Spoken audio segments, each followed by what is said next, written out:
चलिए good evening everyone. कैसे आप सब लोग? उम्मीद करता हूँ कि सब लोग मज़े में हैं। तो लास्ट जो अपना पहला सेशन हुआ था उसमें अपन ने चैप्टर 1 कंप्लीट किया था एंड रेशन स्टेटस का अपन ने आधा पार्ट कंप्लीट किया था। अपन ने इंडिविजुअल एचएफ का पार्ट कंप्लीट किया था। ठीक है, okay, yes Khushi, no problem, yes no problem. तो अपन ने इंडिविजुअल एचएफ का पार्ट कंप्लीट किया था। ठीक है,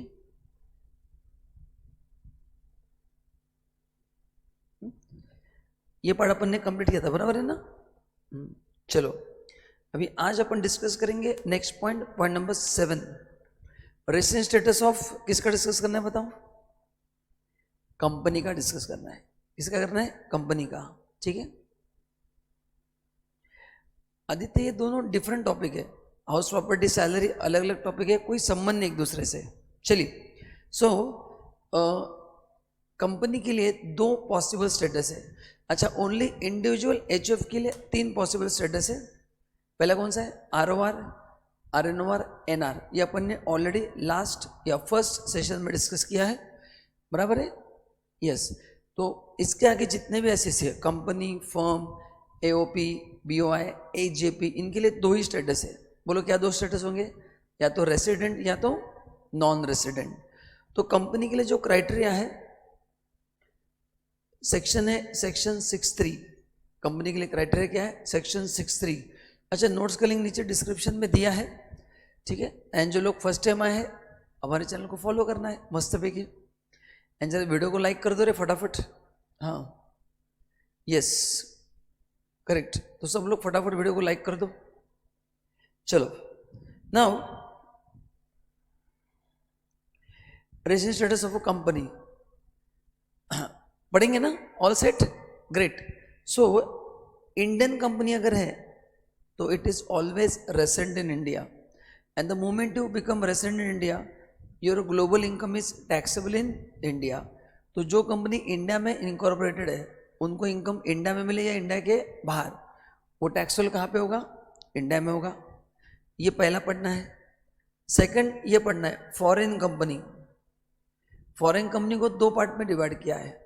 जिस फॉरेन कंपनी का टर्नओवर प्रीवियस ईयर 24-25, अपना प्रीवियस ईयर कौन सा है? 24-25 में 50 करोड़ या उससे कम है। कितने से कम है? 50 करोड़ या उससे कम है, उसको क्या मानेंगे? नॉन रेसिडेंट मानेंगे। तो इन दोनों का स्टेटस तो फिक्स ही है, आपको उसमें कुछ काम नहीं करना है। तो Indian company always resident and yes जेल, thank you so much. And foreign company जिसका टर्नओवर 50 करोड़ के अंदर है वो क्या बनेंगे? Non resident. तो जिस फॉरेन कंपनी का टर्नओवर 50 करोड़ के ऊपर है उसके लिए अपने को देखना पड़ेगा प्लेस ऑफ इफेक्टिव मैनेजमेंट। क्या अपने को देखना पड़ेगा? प्लेस ऑफ इफेक्टिव मैनेजमेंट देखना पड़ेगा। क्या देखना पड़ेगा? Place of effective management. उस बेसिस पे डिसाइड होगा कि वो कंपनी रेसिडेंट है या नॉन रेसिडेंट है। तो जितना अपन ने पोएम का कॉन्सेप्ट पढ़ा है it's only for foreign company, बाकी सबका स्टेटस फिक्स है। ठीक है, अच्छा नाउ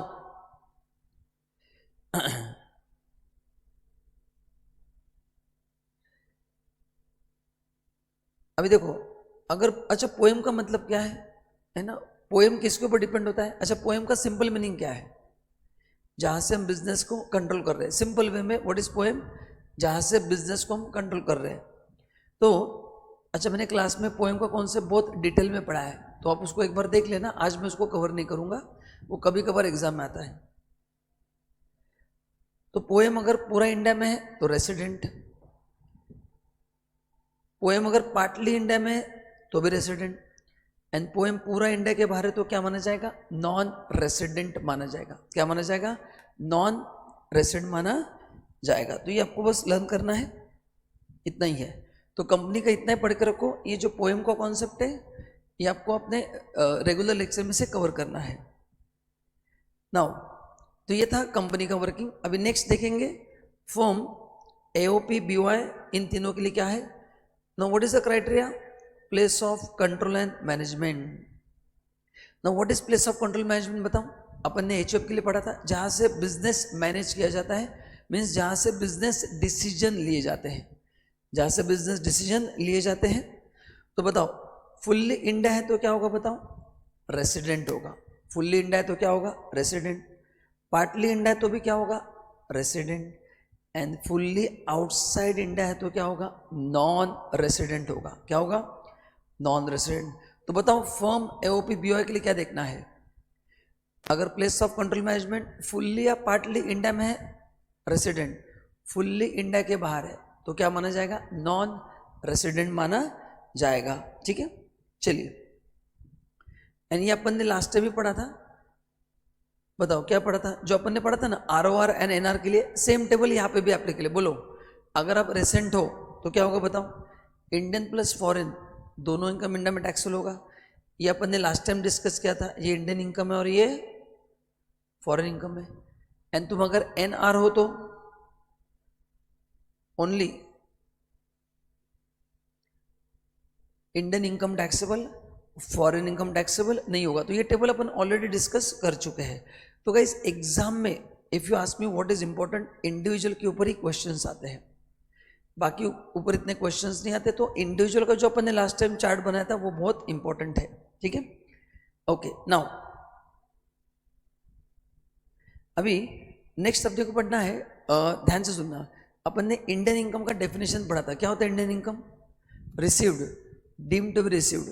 देखो ये है रिसीव्ड, ये है डीम्ड टू बी रिसीव्ड, तीसरा है एक्रूड, और चौथा है डीम्ड टू बी एक्रू। तो ये चार में से अगर कोई एक इवेंट भी इंडिया में होता है, कोई एक इवेंट भी कहाँ पे होता है, इंडिया में होता है, तो उसको हम क्या मानते हैं, इंडियन इनकम मानते हैं। ये अपन ने डिस्कस किया था, यहाँ तक बराबर है क्या, ठीक है। चलिए, सो आज डिस्कस क्या करना है अपने को, आज मैं बताने वाला हूँ what is deemed to accrue. अपने को पॉइंट 4 डिस्कस करना है ना, because what is received in India. बताओ रिसीव्ड का मतलब क्या है, आपको इंडिया में इनकम मिल गया, आपने हमारा क्लास का फीस इंडिया में दिया, that is received in India, simple. ठीक है। What is accrued in India, अपन ने प्रॉपर्टी का एग्जांपल देखा था कि आपका प्रॉपर्टी इंडिया में है, तो बताओ आपका इनकम ड्यू कहाँ पे होगा, इंडिया में होगा। सो what is received in India, what is accrued in India, काफी सिंपल है। आज अपने को दो चीजों पे फोकस करना है, ये दो, ठीक है। सो चार चीजों में से दो चीजें एकदम सिंपल है। पहला what is received in India, जहाँ पे एक्चुअली पैसा मिला है। What is accrue in India, जहाँ पे इनकम ड्यू हुआ है। मेरा प्रॉपर्टी इंडिया में है, रेंट इंडिया के बाहर मिला है, लेकिन ड्यू कहाँ पे हुआ है, इंडिया में। So this 2 points are very simple. अभी अपन जानेंगे what is deemed to be received and what is deemed to accrue. Now ध्यान से सुनना, अपन ने सैलरी टॉपिक अभी कंप्लीट किया है, ये सभी एग्जाम्पल सैलरी के ही है। एक ही एग्जाम्पल दूंगा, सैलरी में अपन ने देखा था employer contribution to provident fund, ठीक है। तो एम्प्लॉयर जो आपके लिए पैसा कॉन्ट्रीब्यूट कर रहा है, बताओ वो आज आपको नहीं मिलता है, बट आपके लिए कोई पैसा इन्वेस्ट कर रहा है, आपके लिए कोई पैसा क्या कर रहा है, इन्वेस्ट कर रहा है। तो आज आपको मिल रहा है क्या, नहीं, बट इन फ्यूचर आपको बेनिफिट मिलेगा कि नहीं मिलेगा। तो आज आपके लिए क्या है, ये डीम्ड टू बी रिसीव्ड है। So what is deemed to be received, आपको आपके बैंक में वो पैसा नहीं आएगा, बट फ्यूचर में उसका बेनिफिट आपको होगा। तो आज उसको क्या माना गया है, डीम्ड टू बी रिसीव्ड, और उस पर भी टैक्स देना है। चेक करना, ये चारों चीजें अपन ने सैलरी में कवर किया है। आप इसको घर पे आराम से पढ़ लेना, this already done in salary, ठीक है। चलो, एंड जब मैं सैलरी टॉपिक में जाऊंगा ये वापस में पढ़ाऊंगा, इसलिए अभी स्किप कर रहा हूं। तो अभी अपने को पढ़ना क्या है, ये इनकम डीम्ड टू एक्रू और अराइज इन इंडिया। उसमें कुछ चीजें इंपॉर्टेंट, उसको ध्यान से पढ़ना है। पहला है इनकम फ्रॉम बिजनेस कनेक्शन और प्रोफेशनल कनेक्शन इन इंडिया। कौन से कनेक्शन, इनकम फ्रॉम बिजनेस और प्रोफेशनल कनेक्शन इन इंडिया, मैंने नीचे दिया है वैसे। तो अभी ध्यान से सुनना, मैंने क्लास में आपको टॉम क्रूज का एग्जांपल दिया था कि टॉम क्रूज है नॉन रेसिडेंट, इंडिया के बाहर है। उसके लिए अगर आप ये एक्टिविटी इंडिया में कर रहे हो जो मैंने ABCD में दिया है, तो वो इनकम उसके लिए इंडिया में क्या होगा, डीम्ड टू एक्रू होगा, because he is sitting outside India. लेकिन उसके लिए वो क्या होगा बताओ, डीम्ड टू एक्रू और अराइज इन इंडिया होगा। कौन सा एक्टिविटी, पहला ही access India any authority to conclude contract. तो इमेजिन करना, you are the agent appointed by non resident, तो उनके बिहाफ पे आप कुछ बिजनेस कॉन्ट्रैक्ट कंक्लूड कर रहे हो, कोई भी बिजनेस कॉन्ट्रैक्ट हो सकता है, यहाँ पे नाम स्पेसिफाई नहीं किया है। सो बिजनेस से रिलेटेड कोई भी कॉन्ट्रैक्ट आपने किया है तो उसके वजह से जो भी उनको इनकम मिलेगा नॉन रेसिडेंट को, बोलो इंडिया में टैक्स कहाँ पे इंडिया में टैक्स देना पड़ेगा। दूसरा, आप इंडिया में स्टॉक मेंटेन कर रहे हो, उनका ऑर्डर उनको डायरेक्टली बाहर जा रहा है, पैसा भी इंडिया के उनको बाहर जा रहा है, ये अपने को नहीं पता, लेकिन गुड्स में यहाँ से डिलीवर कर रहा हूँ। तो बताओ, सब सोच के आंसर देना ऑनलाइन।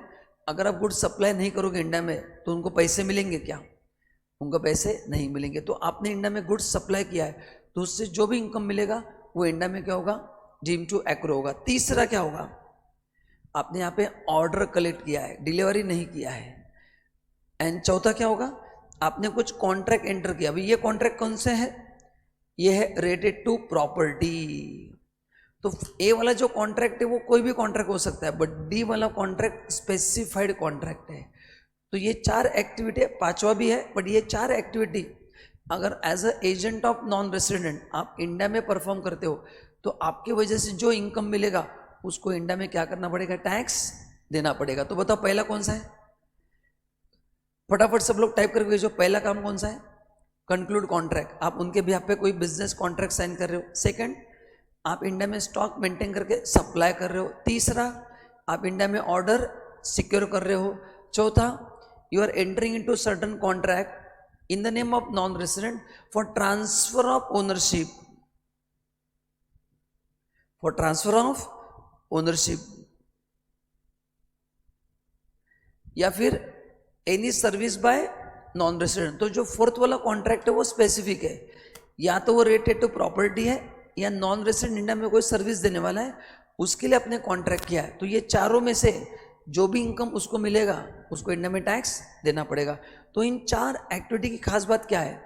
वो नॉन रेसिडेंट इंडिया में नहीं है, वो इंडिया के बाहर बैठा है, उसको पैसा भी शायद इंडिया के बाहर मिला रहेगा, लेकिन ये 4 काम इंडिया में हो रहे, इसलिए ये टैक्सेबल कहाँ पे होगा? इंडिया में होगा। ठीक है, इसको बोलते डीम टू एक्रू। पांचवा, economic presence. No, what is economic presence? यहाँ पे अपनी जरूरत नहीं है। करेक्ट दिया, थैंक यू जागृति, परफेक्ट। तो फिफ्थ जो एक्टिविटी है यह है इकोनॉमिक प्रेजेंस। मोस्टली ये ऑनलाइन ट्रांजैक्शन है, जैसे होते हैं ना ई कॉमर्स ट्रांजैक्शन। आपने कोई ऐप डाउनलोड किया ऑनलाइन, है ना, और उसको नेटफ्लिक्स का अपने ऐप डाउनलोड किया, वहाँ पे उनको अपने पेमेंट दे दिया, तो उस तरह के ट्रांजैक्शंस आते हैं इकोनॉमिक प्रेजेंस में। तो transaction in respect of any good service property carry out by non resident in India, है ना। तो कोई भी गुड्स, कोई भी सर्विस, कोई भी प्रॉपर्टी मतलब एसेट्स रिलेटेड कोई भी ट्रांजैक्शन इंडिया में हुआ है ना, बट उसके लिए कंडीशन क्या है? उनसे जो इनको अमाउंट मिला है वो कितने से ज़्यादा होना चाहिए? 2 करोड़ से ज़्यादा होना चाहिए, तो वो डीम टू एक्रू होगा। एंड सेकंड, ऐसा कोई काम कर रहे हैं जिसमें उनके नंबर ऑफ यूजर्स कितने ज़्यादा हैं, मतलब कोई उन्होंने डिजिटल ऐप बनाया है, आप डिजिटली ट्रांजैक्शंस कर रहे हो और इंडिया में ट्रांजैक्शंस कितने हो रहे हैं? यूजर्स 3 लाख से ज़्यादा है। तो इन दोनों चीज़ें से जो इनकम मिलेगा इकोनॉमिक प्रेजेंस, वो क्या होगा? इंडिया में डीम टू एक्रू होगा। ठीक है, ऑनलाइन क्लियर है सबको? ग्रेट। Any question?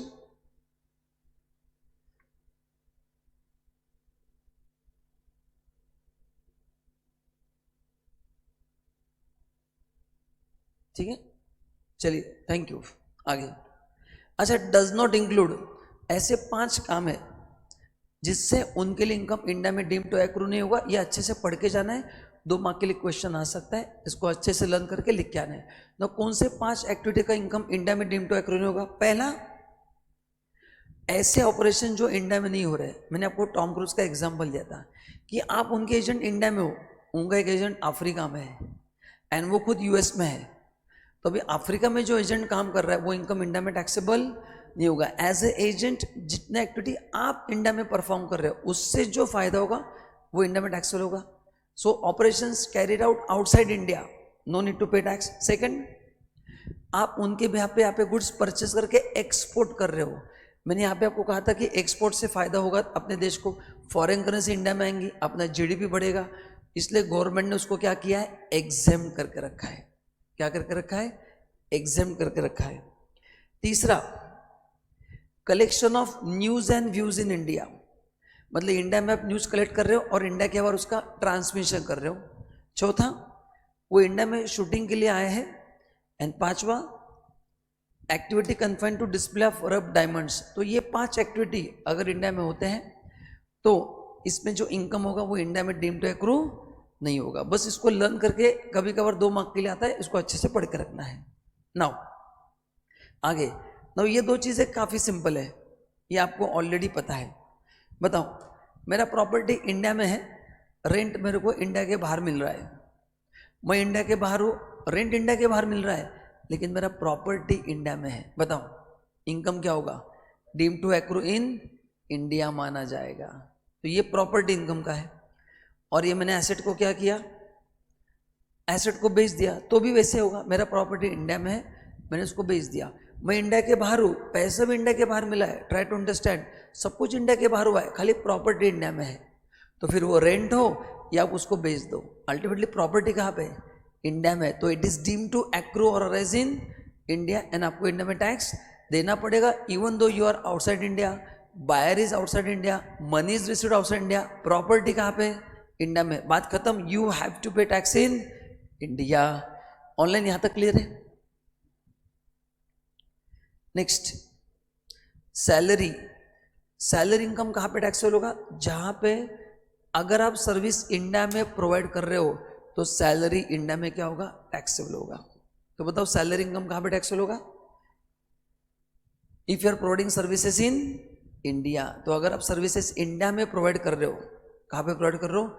इंडिया में, तो सैलरी कहाँ पे टैक्सेबल होगा? इंडिया में। मतलब इसका क्या है? कोई बंदा बाहर से इंडिया में आ रहा है काम करने के लिए, तो उसने सर्विस कहाँ पे प्रोवाइड किया है? इंडिया में, तो उसका इनकम इंडिया में टैक्सेबल होगा। अच्छा, उसमें कुछ एक्सेप्शंस है बट एक जनरल प्रोविजन है, ठीक है। सो बताओ सैलरी इनकम ड्यू कहाँ पे होगा? So if you are providing service in India, आपका इनकम इंडिया में जो होगा तो ये इंडियन इनकम बन जाएगा एंड आपको टैक्स इंडिया में देना पड़ेगा, ठीक है। तो ये प्रोविजन ज़्यादा किन के लिए इंपॉर्टेंट है? जो लोग बाहर से यहाँ पे काम करने के लिए आए। सी अपन लोग तो इंडिया में छे, अपने को कन्फ्यूजन होगा क्या? नहीं, बट जो बंदा बाहर से यहाँ पे 8 महीने के लिए काम करने को आया है, वो 8 महीने यहाँ पे काम कर रहा है, बताओ टैक्स कहाँ पे देना पड़ेगा? यहाँ पे, क्योंकि उसने सर्विस कहाँ पे परफॉर्म किया है? इंडिया में, ठीक है। ऑनलाइन यहाँ तक क्लियर है? रिप्लाई करते रहो।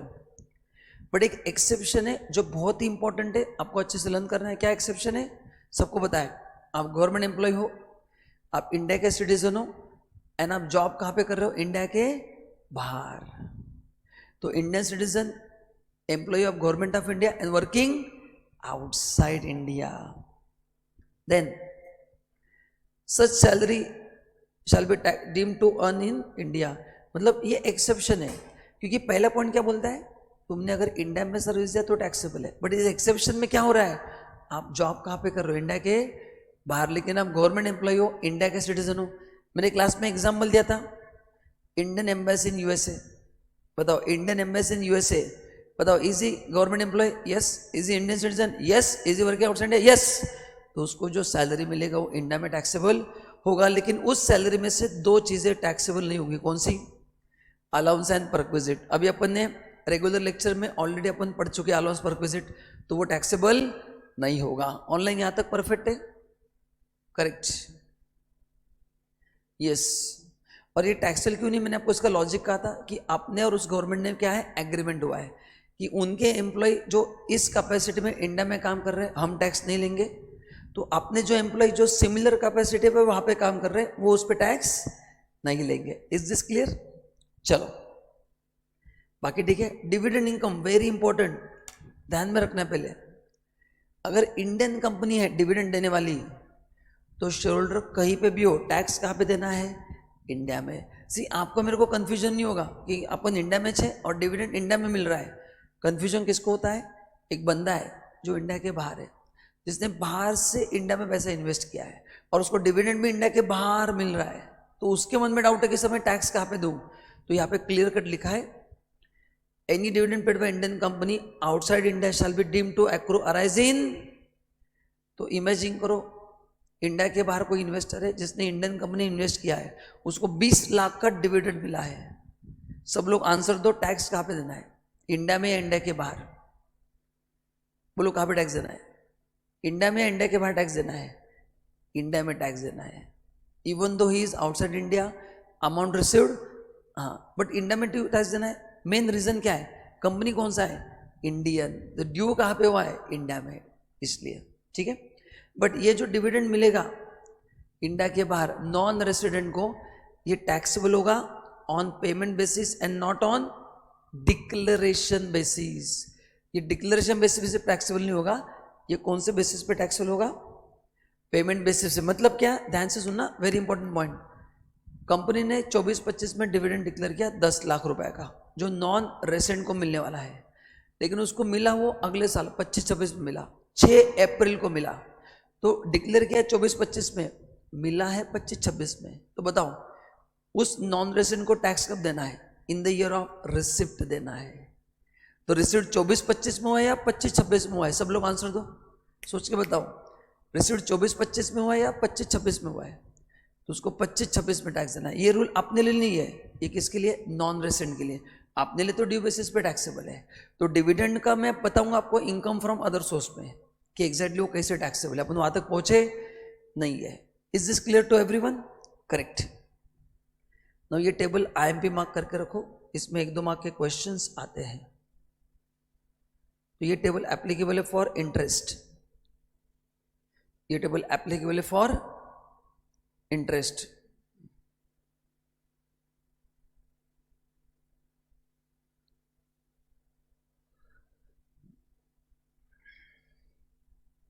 चलो नाउ अभी बताओ यहाँ पे मेन पॉइंट क्या है, इंटरेस्ट किस पे देते हैं अपन, लोन। जिस बंदे ने लोन दिया है वो कहाँ पे है, आउटसाइड इंडिया, एंड वो कौन है, नॉन रेसिडेंट। मैंने क्लास में आपको बिल गेट्स का पीपीटी दिखाया था, याद है, मैंने आपको क्लास में क्या दिखाया था, बिल गेट्स का पीपीटी वैसा है।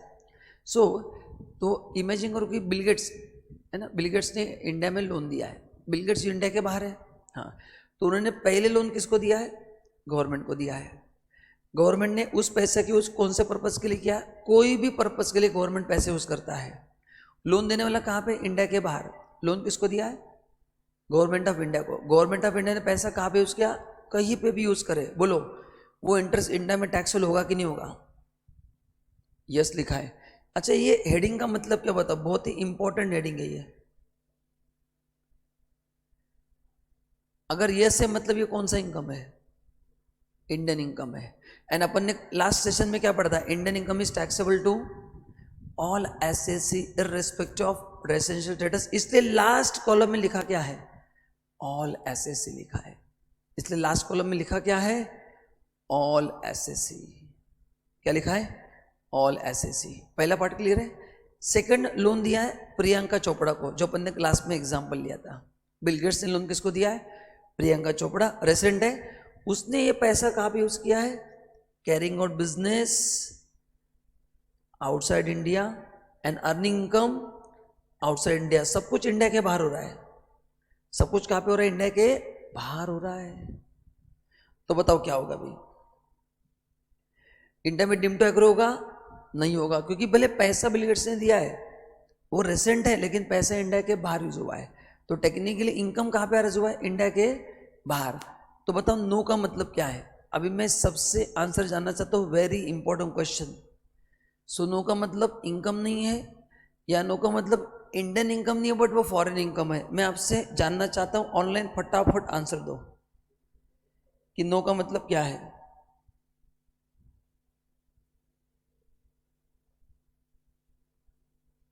ऑनलाइन बताओ नो का मतलब क्या है। करेक्ट, वेरी गुड, ये फॉरेन इनकम है।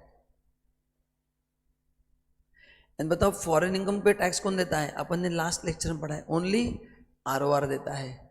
आरएनओ, तो बिल गेट्स अगर इंडिया में आरओआर है तो उनको टैक्स देना पड़ेगा, बट वो एनआर है तो टैक्स देने की जरूरत नहीं है। क्लियर है। दूसरा, for resident India for any other purpose. अभी एनी अदर पर्पज मतलब अदर देन आउटसाइड। अच्छा, आउटसाइड इंडिया ऊपर कवर हो गया तो बचा क्या, फिर इंडिया में होगा। तो इंडिया में होगा तो क्या होगा, यस का मतलब क्या बताऊं, यस का मतलब क्या है, इंडियन इनकम है। And Indian income last column देखो, taxable to all.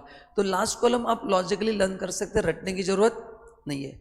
Next, non resident को लोन दिया for carrying out business profession in India. बताओ बिल गेट्स का पैसा यूज ही कहाँ पे हुआ है, इंडिया में। तो उनको जो इंटरेस्ट मिलेगा वो कौन सा इनकम होगा, Indian income. And what last column says, अगर इंडियन इनकम है तो क्या होगा, टैक्सेबल टू एवरी एसएससी होगा। इंडिया में क्या होगा, वो टैक्सेबल होगा। एंड अगर नॉन रेसिडेंट है तो ये फॉरेन नॉन रेसिडेंट है एंड एनी अदर पर्पज है, मतलब other than India any other purpose है, तो ये फॉरेन इनकम होगा। खाली कौन टैक्स देगा, ROR टैक्स देगा। तो ये टेबल आपको याद रहेगा क्या, ऑनलाइन टेबल आपको याद रहेगा, ठीक है। तो बताओ पहला लोन किसको दिया है, गवर्नमेंट, उन्होंने यूज कहाँ पे किया है, कहीं पे भी यूज करो वो इंडियन इनकम होगा। दूसरा लोन किसको दिया है, रेसिडेंट प्रियंका चोपड़ा को दिया, उसने पैसा कहाँ पे यूज किया, इंडिया के बाहर। तो बिल गेट्स के लिए कौन सा इनकम होगा, वो इंडियन ही होगा, फॉरेन इनकम होगा, फॉरेन इनकम होगा। तीसरा एनी अदर पर्पज है तो इंडियन इनकम होगा। एंड जहाँ पे इंडियन इनकम है वहाँ पे क्या आंसर होगा, टैक्सेबल टू ऑल। एंड जहाँ पे फॉरेन इनकम है वहाँ पे आंसर क्या होगा, ओनली ROR को क्या करना पड़ेगा, इंडिया में टैक्स देना पड़ेगा। तो ये टेबल क्लियर है। चलिए तो ये लास्ट टेबल में इतना ही है, बस यहाँ पे छोटा सा चेंज है, बाकी सब कुछ टेबल क्या है सेम है, ये आपको घर पे पढ़ना है, ये बाद में अपन कवर करेंगे। एंड अभी अपन स्टार्ट करने जा रहे हैं आपका फेवरेट टॉपिक एग्रीकल्चर इनकम। सबको कैलसी लेके बैठना है, अपन न्यूमेरिकल सॉल्व करने वाले हैं।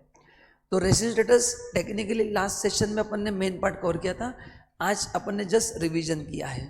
ऑनलाइन यहाँ तक क्लियर है क्या, ऑनलाइन क्या आज रिप्लाई दे रहे है ना, सैटरडे में कुछ गड़बड़ लग रहा है मेरे को, बहुत तूफानी रिप्लाई आ रहे हैं। ऑनलाइन क्लियर है क्या, चलो कैलसी का सबके पास रिप्लाई करना, कैलसी लेके बैठना। अभी अपने को एग्री इनकम डिस्कस करना है।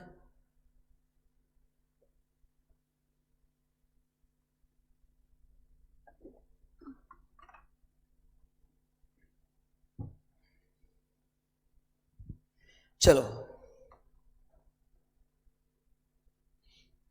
ठीक है ना, ओके ग्रेट। ना पहले बताओ एग्रीकल्चर इनकम क्यों पढ़ना है, बिकॉज ये इनकम क्या है, एग्जाम फ्रॉम टैक्स है। तो बाय डिफॉल्ट आप लोग रिविजन उसने किया है क्या, क्यों हाँ?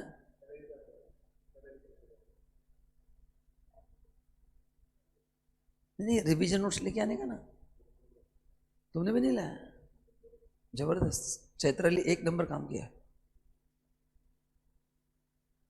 Yes Isha you are right, Isha you are right.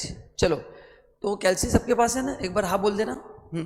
ना एग्रीकल्चर इनकम को अपन पहले डिफाइन करते हैं कि एग्री इनकम कैसे डिफाइन होता है। तो एग्री इनकम डिफाइन करने के लिए दो कंडीशंस है, कौन भेजेगा फटाक से टाइप करके। पहला, लैंड इंडिया में होना चाहिए, वो अर्बन भी चलेगा रूरल भी चलेगा, and use for agri purpose होना चाहिए। एग्री पर्पज में कौन से ऑपरेशंस होते हैं, बेसिक एंड सब्सिक्वेंट, है ना। तो अगर ये दोनों कंडीशन फुलफिल हो गई तो एग्री इनकम एग्जम्प्ट होगा। अच्छा एग्रीकल्चर एक्टिविटी इंडिया के बाहर हो रहा है तो क्या होगा, फिर टैक्सेबल होगा। सो एग्री इनकम एग्जम्प्ट होगा, दिमाग में फिट कर देना। पहला, जमीन इंडिया में होना चाहिए, अर्बन भी चलेगा रूरल भी चलेगा। एंड सेकंड क्या बताओ, यूज क्या होना चाहिए, बेसिक ऑपरेशन के लिए होना चाहिए एंड सब्सिक्वेंट। तो मैं कुछ क्वेश्चन पूछता हूँ, आप आंसर देना कि वो एग्री इनकम है या नहीं। ऑनलाइन फटाफट आंसर देना है। Great great, thank you so much. मैंने मेरा एग्रीकल्चर लैंड सर्कस के लिए रेंट पे दिया है वो एग्रीकल्चर लैंड, बट मैंने सर्कस वाले भैया को रेंट पे दिया है। तो ऑनलाइन आप आंसर बताइए, आप बताइए आंसर, ये एग्री इनकम होगा या नहीं होगा, नहीं होगा, क्या होगा बताओ, ऑनलाइन आंसर दो। मैंने सर्कस वाले भैया को रेंट पे दिया है या मैंने, करेक्ट विजेता परफेक्ट, बोलो एग्री इनकम होगा कि नहीं होगा, एग्री इनकम नहीं होगा। क्यों, क्योंकि एग्री इनकम होने के लिए जमीन का यूज क्या होना चाहिए, basic operation and subsequent operation. बताओ मैंने मेरा एग्रीकल्चर लैंड किसी पॉलिटिशियन की सभा थी उनको रेंट पे दिया, बोलो एग्री इनकम होगा क्या, नहीं होगा। तो एग्री लैंड होके मतलब नहीं है, उसका पर्पस होना जरूरी है। चलो देखते हैं फिर डेफिनेशन ऑफ एग्री इनकम। पहला, आपको जो रेंट मिलेगा या जो रेवेन्यू मिलेगा derive from land which is situated in and use for agri purpose. Rent में भी इन कैश और काइंड, द एसएससी में भी ओनर और टेनेंट। याद करो मैंने क्लास में शक्ति कपूर एंड कैटरीना कैफ का एग्जाम्पल दिया था। कि शक्ति कपूर ने, अच्छा मैंने वही ज़मीन ना, सुनो, मैंने वही ज़मीन जो पहले सर्कस वाले भैया को दिया था, मैंने वो ज़मीन फार्मर को दिया है कल्टीवेशन के लिए, एंड मैं फार्मर से रेंट ले रहा हूँ। अभी बताओ, is he using for agri purpose? Yes, तो ये मेरे लिए एग्री इनकम होगा। तो यहाँ पे गवर्नमेंट बोलना क्या चाहता है, जो कल्टीवेटर है वो ओनर होगा तो भी चलेगा, टेनेंट होगा तो भी चलेगा। इंपॉर्टेंट क्या है, land must be use for which purpose? Agri purpose के लिए यूज होना क्या है वो जरूरी है। कौन से पर्पज के लिए? Land must be use for agri purpose. And जो टेनेंट है वो रेंट कैश में दिया तो चलेगा, एंड काइंड में दिया तो भी चलेगा। तो इंडिया में मोस्टली काइंड में दिया जाता है। जैसे अगर मैं गेहूं का खेती कर रहा हूं तो मैं आपको रेंट नहीं दूंगा, मैं आपको 100 किलो गेहूं दे दूंगा, एग्जाम्पल दे रहा हूं मैं आपको। तो ये काइंड में मिला तो भी क्या है, एग्जेम्प्ट है। Second, any income derived from such land on sale made by, है ना। अभी जो कल्टीवेटर है ना, तो एज अ कल्टीवेटर आपने जो प्रोड्यूस किया है वो आपने बेच दिया तो भी एग्री इनकम है। या फिर आपने जो रेंट दिया था लैंडलॉर्ड को इन काइंड, शक्ति कपूर का एग्जांपल, तो शक्ति कपूर को जो आपने रेंट इन काइंड दिया था वो भी क्या होगा, एग्जेम्प्ट होगा, है ना। ठीक है, तो आपने जो एग्रीकल्चर प्रोड्यूस रेज किया वो अपन ने एज इट इज बेच दिया तो भी एग्री इनकम है। जिसको आपने रेंट दिया इन काइंड उसके लिए भी एग्जेम्प्ट है। ठीक है, okay, without carrying any process other than process required to make it fit for the sale, तो उस पर प्रोसेस करके बेचा तो भी चलेगा, बट ये प्रोसेस से उसका नेचुरल फॉर्म चेंज नहीं होना चाहिए, है ना। मतलब अब विदाउट प्रोसेस बेचेंगे तो भी एग्री इनकम है, विथ प्रोसेस बेचेंगे तो भी एग्री इनकम है, बट प्रोसेस से क्या होना चाहिए, उसका नेचुरल फॉर्म चेंज नहीं होना चाहिए। तो मैंने एप्पल ग्रो किया, जो अपन ने क्लास में देखा था, सब लोग आंसर देंगे। मैंने एप्पल को वैक्स लगा के बेचा, सर्टन प्रोसेस करके बेचा। बताओ इस प्रोसेस में एप्पल का नेचुरल फॉर्म चेंज हुआ है क्या? नहीं। और ये प्रोसेस परफॉर्म क्यों किए जाते हैं? To make it fit for the sale in the market, क्योंकि agriculture commodities are perishable in nature. इसलिए जब भी हम घर पे फ्रूट्स वगैरह लेके आते हैं अपन उसको घर पे अच्छे से वॉश करते हैं कि नहीं? क्यों करते हैं? क्योंकि उसके ऊपर पेस्टिसाइड्स रहते हैं। तो पेस्टिसाइड्स क्यों मारे जाते हैं? To preserve the produce. Yes, so जब तक नेचुरल फॉर्म चेंज नहीं होगा आपको जो भी इनकम मिलेगा वो भी एग्री इनकम होगा। देन फार्म हाउस, तो फार्म हाउस का इनकम एग्री इनकम कब होगा? मतलब मैंने आपको जमीन तो दिया है, जो आप बेसिक ऑपरेशंस कर रहे हैं, मैंने आपको फार्म हाउस भी दिया है। उस फार्म हाउस का यूज अगर इस पर्पस के लिए हो रहा है, कौन सा पर्पस? तो फार्म हाउस में क्या करना है, लोगों को रहने के लिए रेंट पे देना है? नहीं, farm house agri rated activity के लिए यूज करना है। मतलब क्या, वहाँ पे आप क्या कर सकते हैं, फ्रूट्स का ग्रेडिंग कर सकते हैं, पैकिंग कर सकते हैं, वहाँ पे पेस्टिसाइड्स को स्टोर कर सकते हैं, जो अपने एग्रीकल्चर प्रोड्यूस रेज किया उसको पैक करके रख सकते हैं, वहाँ पे अकाउंटिंग कर सकते हैं, वहाँ से डिलीवरी कर सकते हैं। तो अगर वो एग्री पर्पस काम में यूज हो रहा है फार्म हाउस, तो उसका जो मेरे को रेंट मिलेगा वो एग्री इनकम होगा। सिंपल, ठीक है। So as a dwelling house, as a storage purpose use होना चाहिए।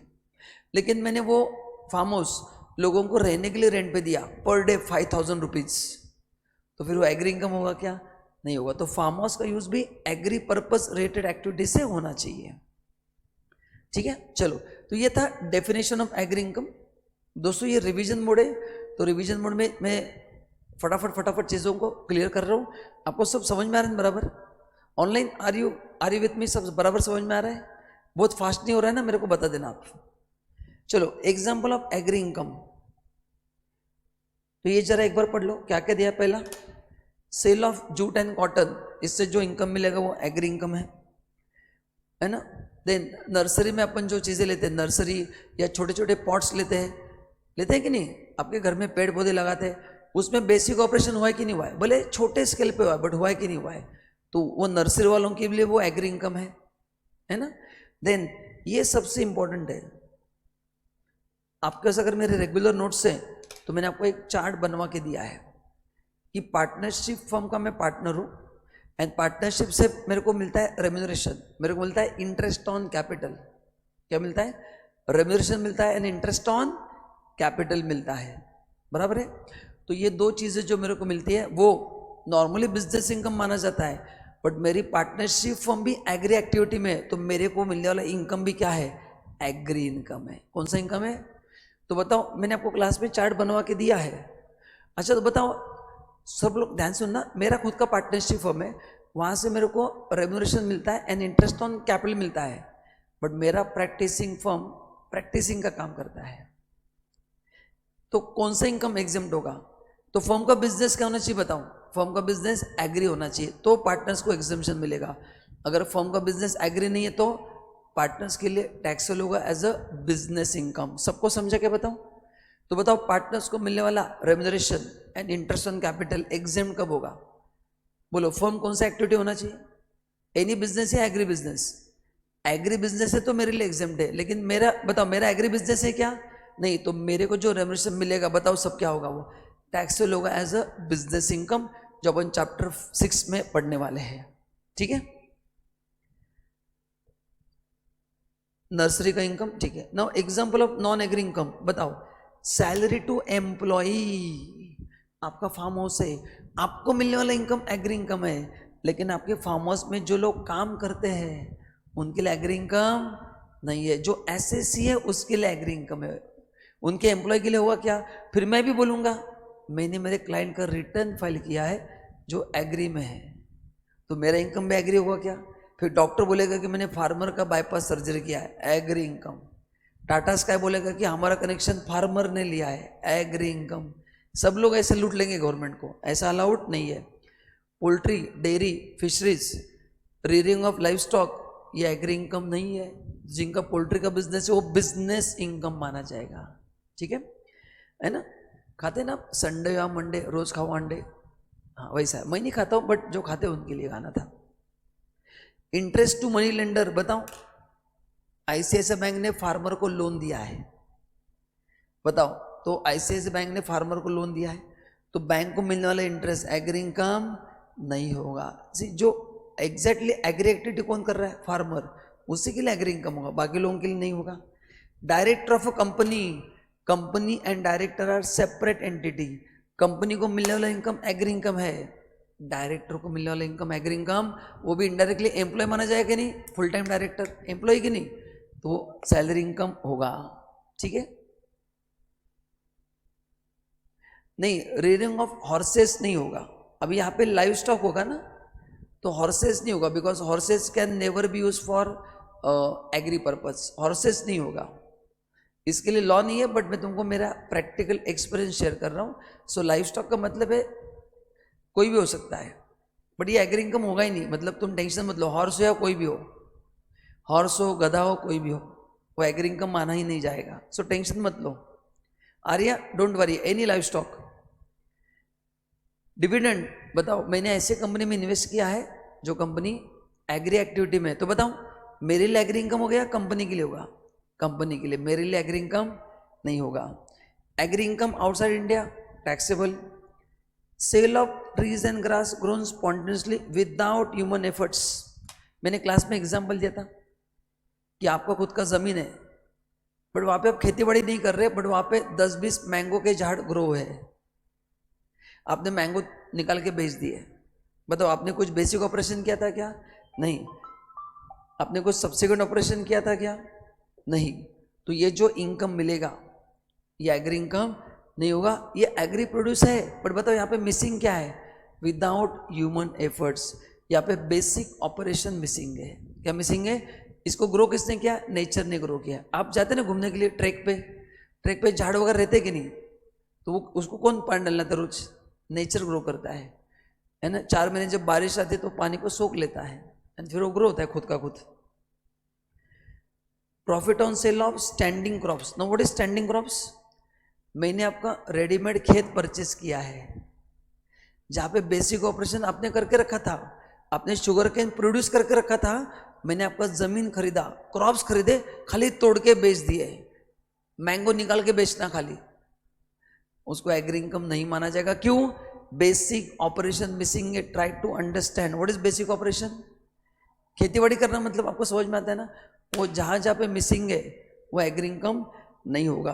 तो स्टैंडिंग क्रॉप में मैंने बेसिक ऑपरेशन परफॉर्म नहीं किए, बस मैंने उसको कट करके बेच दिया है, तो मेरे लिए एग्री इनकम नहीं होगा। एंड फिल्म शूटिंग, अपना मूवी का नाम दिया था ना करण जौहर का, बताओ कौन सा मूवी था करण जौहर का मूवी आ रहा है, बहुत कुछ होता है, उसके शूटिंग के लिए अपने आपका खेती बाड़ी रेंट पे दिया है, तो वो आपके लिए एग्री इनकम नहीं होगा।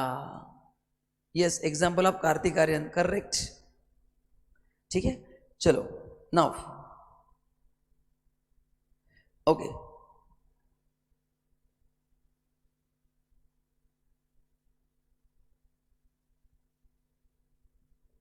ओके, नाउ नेक्स्ट, अच्छा ये टेबल क्या मेरे को बताओ, ये टेबल क्या मेरे को बताओ। यस, बहुत कुछ होता है, एकदम करेक्ट, सबको याद है अच्छे से। ना ये टेबल का कुछ याद है, ऐसे कुछ प्रोडक्ट है जिसको 100% एग्री एक्टिविटी से नहीं बनता है, उसमें कुछ मशीन वर्क होता है, तो उतना बिजनेस इनकम आना जाएगा। ये ऐसे प्रोडक्ट है जिसमें it cannot be made without machines. कौन सा पहला प्रोडक्ट है बताओ, रबर, पहला कौन सा है, rubber, coffee grown and cured, coffee grown cured roasted grounded and tea, and tea, तो कॉफी रबर टी, बताओ ये 100% एग्री प्रोडक्ट है या उसमें कुछ प्रोसेस परफॉर्म करना पड़ता है, उस पर कुछ प्रोसेस परफॉर्म करना पड़ता है, क्या करना पड़ता है, उस पर प्रोसेस परफॉर्म करना पड़ता है, तो इसलिए इसका सर्टन पोर्शन क्या माना जाएगा, नॉन एग्री माना जाएगा। तो बताओ क्या परसेंटेज है, ये आपको अच्छे से लर्न करना है। रबर के लिए कितना माना जाएगा बिजनेस इनकम, 35%, तो एग्री इनकम कितना माना जाएगा, 65%, coffee grown and cured 25-75, coffee grown cured roasted and grounded, जितना ज़्यादा मशीन प्रोसेस होगा बिजनेस इनकम भी तो बढ़ेगा, and rest is your agri income. And चाय के लिए 40 एंड 60%। तो गाइस ये टेबल अच्छे से लर्न करना है, एग्जाम में न्यूमेरिकल आता है, पूरे मार्क्स लेके आना है। हाईएस्ट परसेंटेज किसका होता है, एग्री का, एंड लोएस्ट परसेंट, हाँ तो जो नॉन एग्री का परसेंटेज है 35-25, वो बिजनेस इनकम माना जाएगा, उनको टैक्स देना पड़ेगा। ठीक है, ओके, क्लियर है क्या, कंफर्म, ओके। ये कुछ काम का नहीं है, छोड़ दो। पॉइंट नंबर 5, पॉइंट नंबर 5 क्या बताता हूँ अपन ने, अच्छा इसका मैं न्यूमेरिकल लेने वाला हूँ, डोंट वरी, ये अपन थ्योरी कंप्लीट करेंगे और अपन हर एक का एक न्यूमेरिकल करेंगे, डोंट वरी। सो मैं न्यूमेरिकल लेता हूँ। Now agri produce use as a raw material, Aditi thank you so much. अब इसका मतलब क्या बताऊं, अपन ने क्लास में एग्जाम्पल लिया था कि आपका खुद का शुगर केन का फील्ड है एंड आपका खुद का शुगर फैक्ट्री है, तो लॉजिकली बताऊं आप शुगर केन बाहर से खरीदोगे या खुद का यूज करोगे, दोनों आपका खुद का ही है, बोलो चैत्रेली क्या करोगे, शुगर केन खुद का यूज करेंगे या बाहर से लेके आएंगे, खुद का ही हम यूज करेंगे, तो उसका वैल्यूएशन कैसे करना है ये अपन पढ़ने वाले हैं। So what is the meaning of this point number 5, आपका ही एग्री प्रोड्यूस आपने as a raw material use किया है ना, तो जो मेरा एग्रीकल्चर प्रोड्यूस है, जो मेरा क्या है एग्रीकल्चर प्रोड्यूस है ना, उसको हमने as a raw material use किया है, तो बताओ कौन से वैल्यू पे करना है, it should be transfer eight market value. तो जब मेरा ही एग्रीकल्चर प्रोड्यूस मैं मेरे ही बिजनेस में यूज करता हूं, तो बताओ कौन से वैल्यू पे ट्रांसफर होगा, मार्केट वैल्यू। मैंने क्लास में इसके आपको 2 इफेक्ट बताए थे, एग्री इनकम के सेल में ऐड होगा एंड नॉन एग्री इनकम के परचेस में ऐड होगा। अगर आपने एग्जाम में 2 इफेक्ट नहीं दिए तो आपके मार्क्स मस्तपैकी चले जाएंगे, आपके मार्क्स क्या होंगे, मस्तपैकी। तो बताओ इसके 2 इफेक्ट क्या बताओ, अच्छा पहले क्या बताना है, मतलब ये कौन से वैल्यू पे ट्रांसफर होगा, मार्केट वैल्यू पे ट्रांसफर होगा। पॉइंट नंबर 1 सबको क्लियर है। पॉइंट नंबर 2 बताओ इसके 2 इफेक्ट क्या होंगे, पहला वो एग्री के लिए क्या माना जाएगा, सेल माना जाएगा, एंड दूसरा नॉन एग्री के लिए क्या माना जाएगा, परचेस माना जाएगा। यहां तक क्लियर है, मैं न्यूमेरिकल लेता हूं, डोंट वरी, ठीक है, ओके। तो अभी देखो मैं आपको क्वेश्चन पूछता हूं, तो ये है अपना शुगर केन,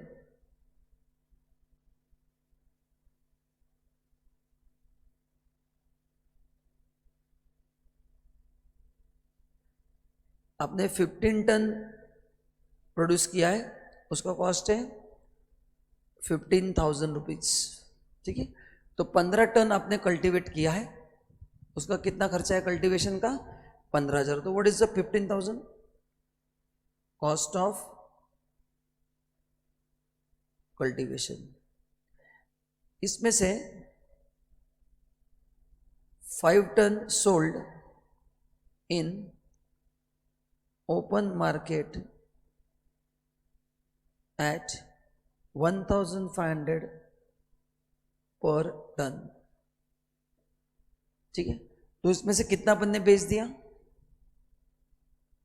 कितना बेच दिया? 5 टन हमने ओपन मार्केट में बेच दिया, एंड बैलेंस कितना बचा? 10 ton use as raw material for making sugar,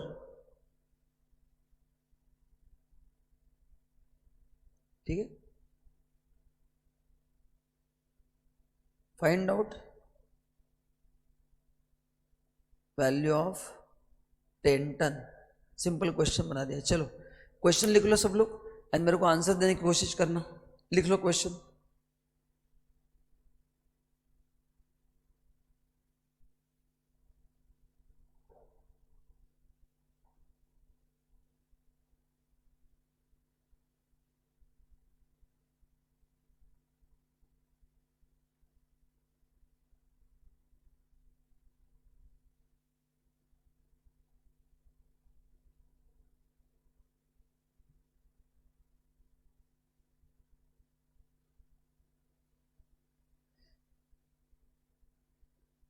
yes, online answer दो। यस, तो ये कौन से वैल्यू पे ट्रांसफर होगा? Market value. लिख लो क्वेश्चन, आंसर दो।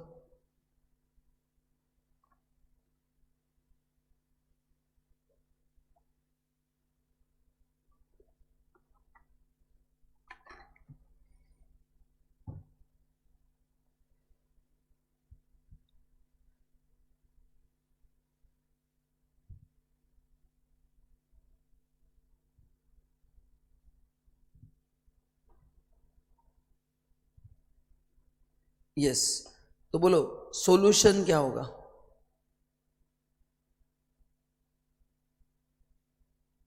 कितना टन ट्रांसफर किया है? 10 टन। इसको मल्टीप्लाई किससे करेंगे? हाँ, कितना मार्केट वैल्यू बताओ?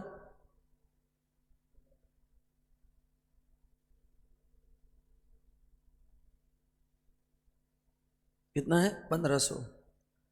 सो 10 टन इंटू 1500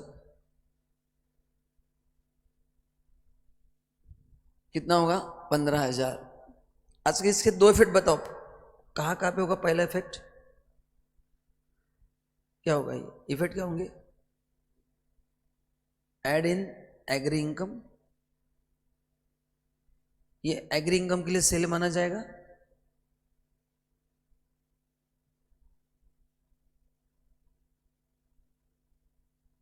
तो बताओ टोटल एग्री इनकम का सेल कितना होगा? बताओ।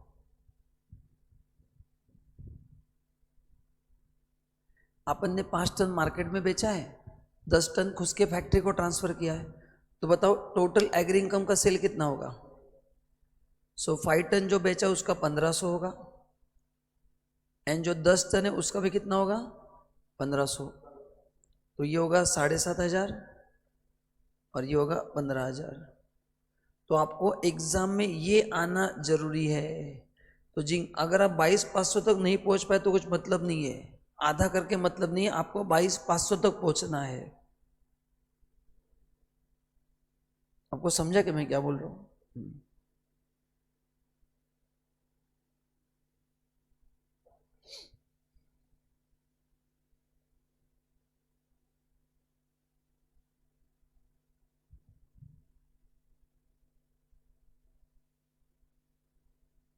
एंड सेकंड,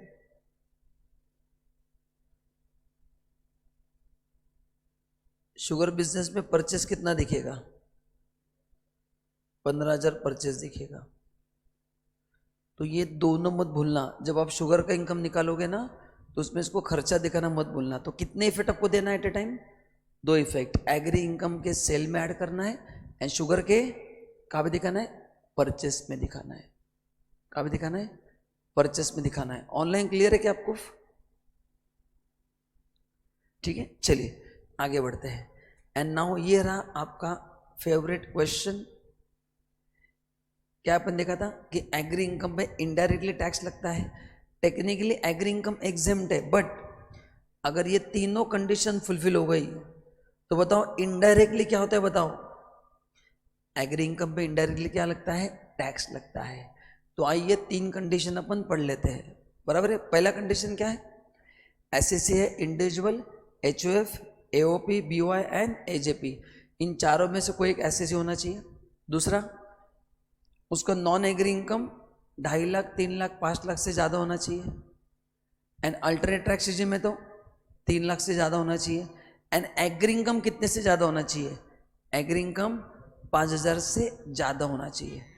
तो बताओ ये आइदर और या तीनों एक साथ है, तीनों में से क्या तीनों एक साथ होना चाहिए, तीनों एक साथ होना चाहिए। तो अगर ये तीनों कंडीशन एक साथ फुलफिल होते हैं तो फिर क्या होगा बताओ। ये 4 स्टेप्स जो है, ये 3 स्टेप्स मतलब ये स्टेप के हिसाब से टैक्स निकलेगा एंड इनडायरेक्टली एग्री इनकम पे आपको टैक्स देना पड़ेगा। ठीक है, स्टेप्स क्लियर है सबको। चलो अभी अपन न्यूमेरिकल करते हैं, क्योंकि थ्योरी पढ़ के मतलब नहीं है, न्यूमेरिकल आना चाहिए। लिखो पहला क्वेश्चन। तो आपको पहले मेरे को बताना है कि अपन एग्री इनकम को कंसिडर करेंगे या नहीं करेंगे। अगर करेंगे तो ये स्टेप्स फॉलो करना है, नहीं करेंगे तो चैप्टर 1 के हिसाब से टैक्स निकालना है। मतलब टैक्स रेट तो चैप्टर 1 के होंगे, बस स्टेप्स ऐसे होंगे। कब एग्री इनकम को पकड़ेंगे तब।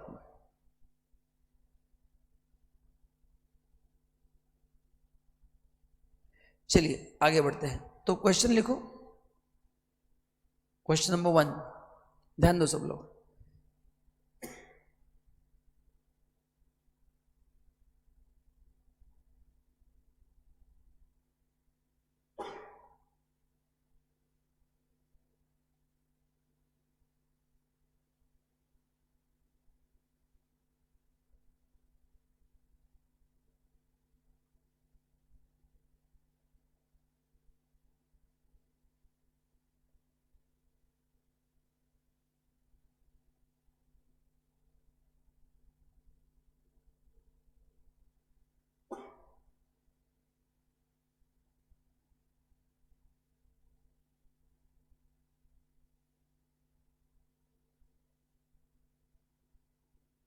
चलो क्वेश्चन लिख लो।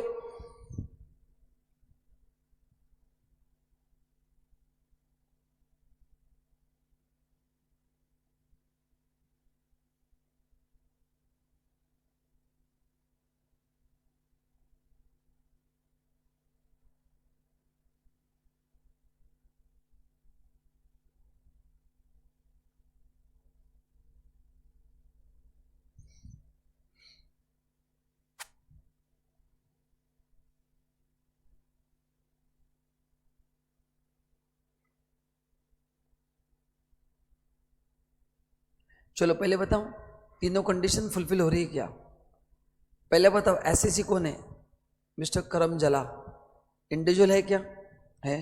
तो ये पहला कंडीशन सर। बोलो non agri income 2.5 lakh, 3 lakh से ज्यादा, एज उसका दिया 45, 2.5 लाख से ज्यादा है क्या, है। तीसरा, एग्री इनकम 5,000 से ज्यादा है क्या, है। तो बताओ टैक्स 490 पे आएगा या 752 को भी कंसिडर करना पड़ेगा, 752 को भी क्या करना पड़ेगा, कंसिडर करना पड़ेगा। सो तीनों कंडीशन फुलफिल हो गए। चलो टैक्स निकालते हैं अपन। लिखो सोल्यूशन।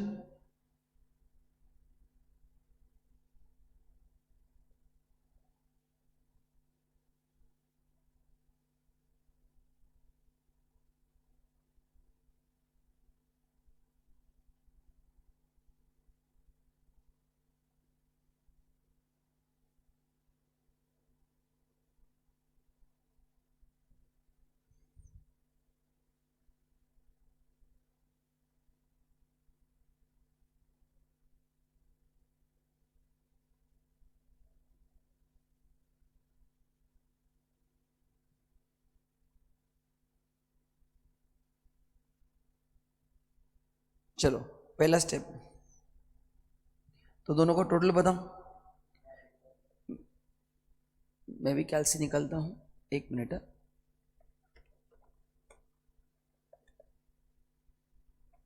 सो 4,90,000 प्लस 7,52,000 कितना आ रहा है? 12,42,000। चलो अभी अपन ATR फॉलो नहीं कर रहे, रेगुलर स्कीम से करेंगे। Up to 2.5 lakh tax nil, 2.5 lakh to 5 lakh on difference 5%, 5 lakh to 10 lakh on difference 20%, 10 lakh to 12.42 lakh on difference 30%.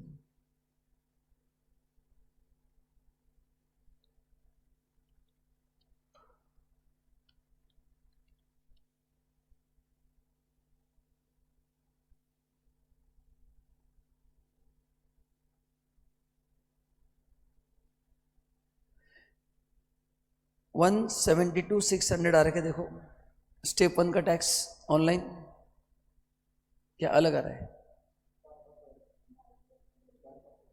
अच्छा एक रह गया।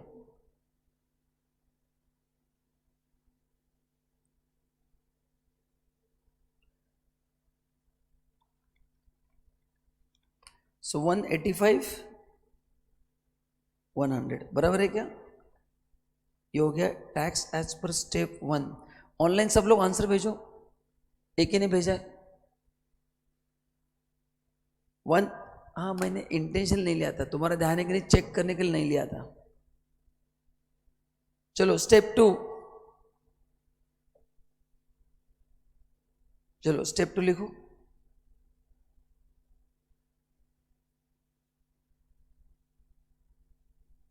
क्या step 2? Tax on agri plus exemption limit, tax on agri plus exemption limit.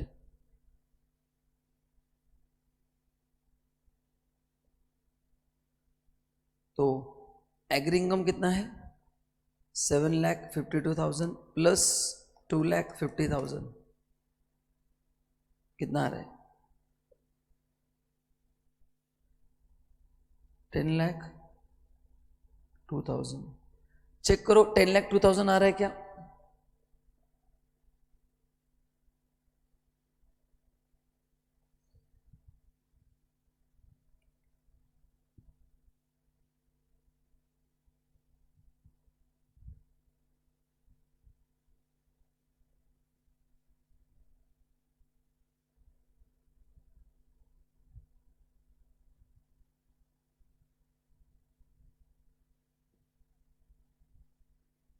चलो tax निकालो फिर।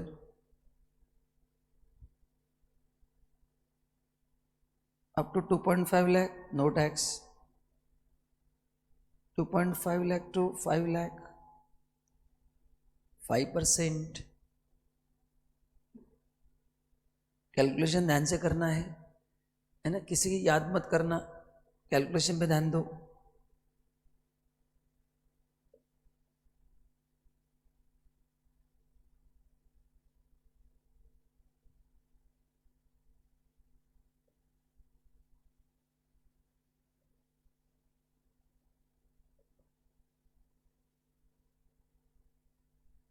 कितना आ रहा है?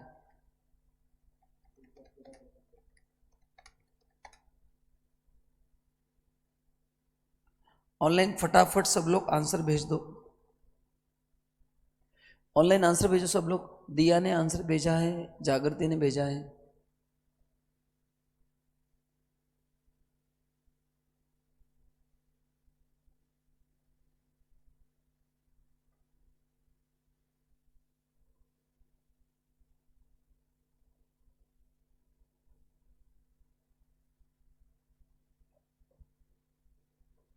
चलो नाउ स्टेप 3,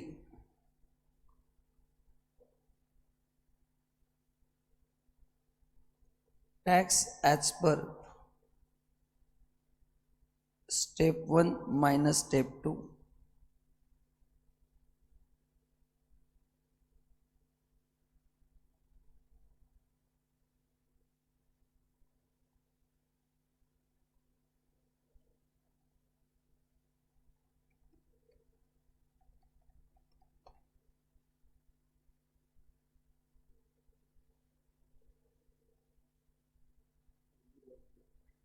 हाँ इधर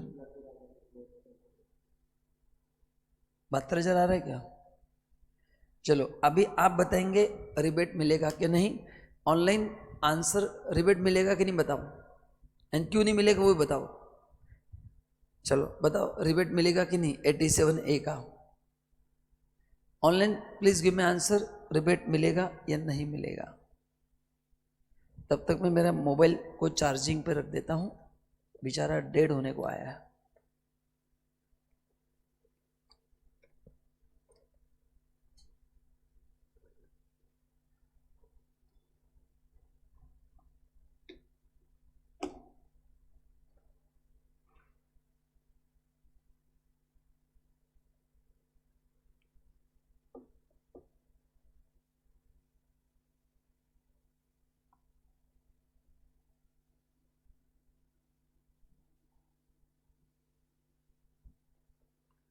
रिबेट मिलेगा कि नहीं, मेन आंसर दो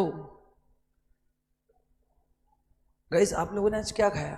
बहुत जबरदस्त एनर्जी आज, बहुत सब लोग फास्ट आंसर दे रहे। रिबेट नहीं मिलेगा, खुशी ने बोला है, नहीं मयूरेश ने बोला है नहीं। बोलो रिबेट मिलेगा कि नहीं, रिबेट मिलेगा कि नहीं? बोलो रिबेट मिलने के लिए टैक्सेबल इनकम 5 लाख के अंदर होना चाहिए, जिसमें एग्री इनकम कंसिडर नहीं करना है, क्लास में बोला था। तो बताओ एग्री इनकम कट होने के बाद बचा हुआ इनकम 5 लाख के अंदर है क्या? अरे है कि नहीं? तो रिबेट मिलेगा। मैंने क्लास में कहा था कि एग्री इनकम को कंसिडर नहीं, आदित्य करेक्ट, चंचल नहीं, ठीक है। तो एग्री इनकम देखना नहीं है, चलो तो करो minus less. Rebate under section 87A 72,000 और 12,500, विच एवर इज लेस। तो 12,500 माइनस करो,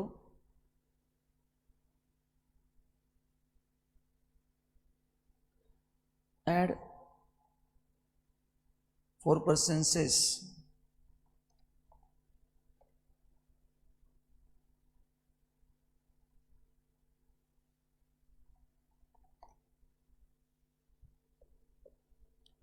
क्वेश्चन समाप्त।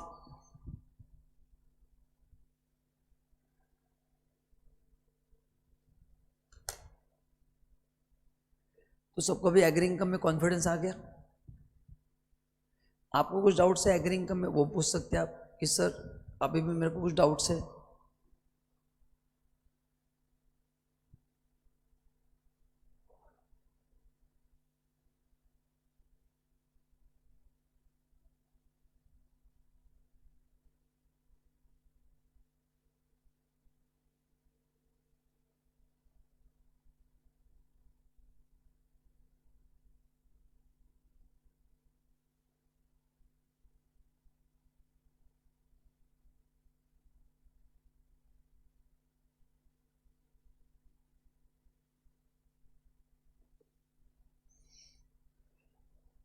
ठीक है, चलो नेक्स्ट, नेक्स्ट क्वेश्चन लिखो।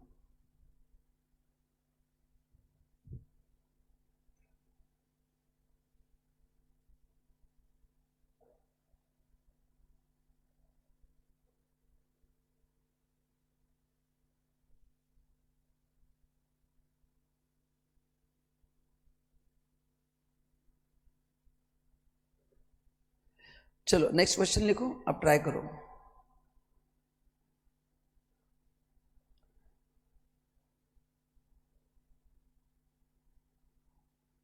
क्वेश्चन 2,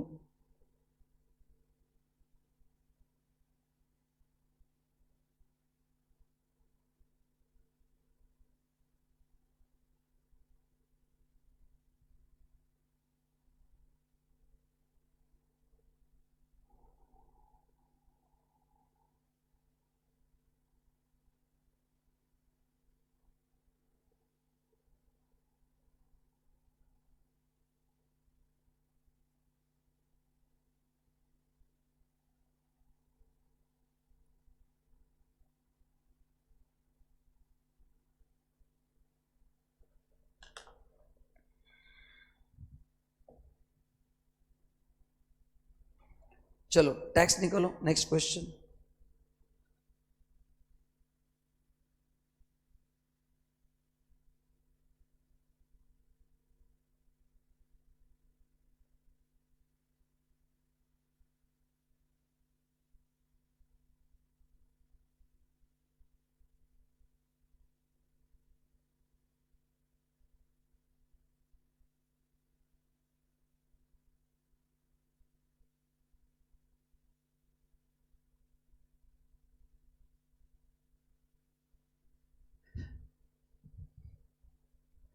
चलो ऑनलाइन जल्दी सॉल्व करो।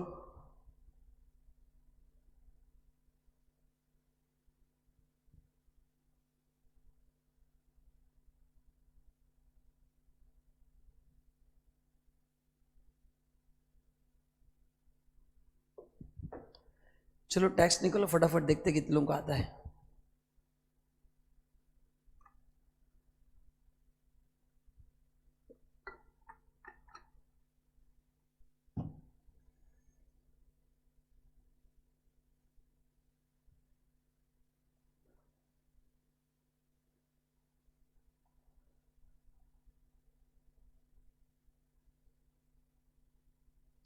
स्नेहल आंसर बताओ।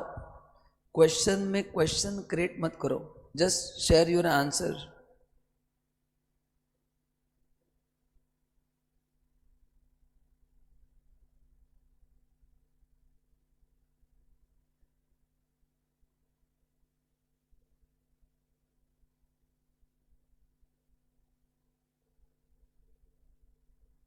आर्या ने सही आंसर दिया है।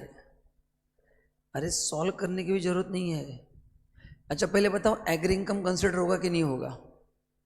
नहीं होगा ना, क्यों? क्योंकि 5,000 के अंदर है तो इतना ही इनकम होगा, और 5 लाख के अंदर तो रिबेट मिलता है, तो सॉल्व करने की जरूरत नहीं है। टैक्स बिल कितना होगा? 0 होगा।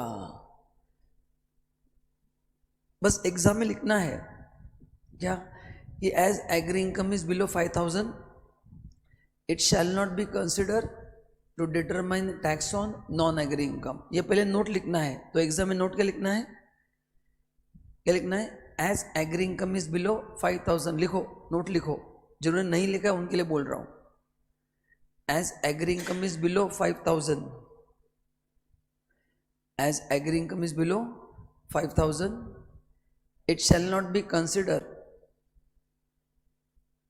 it shall not be considered to determine tax on non agri income.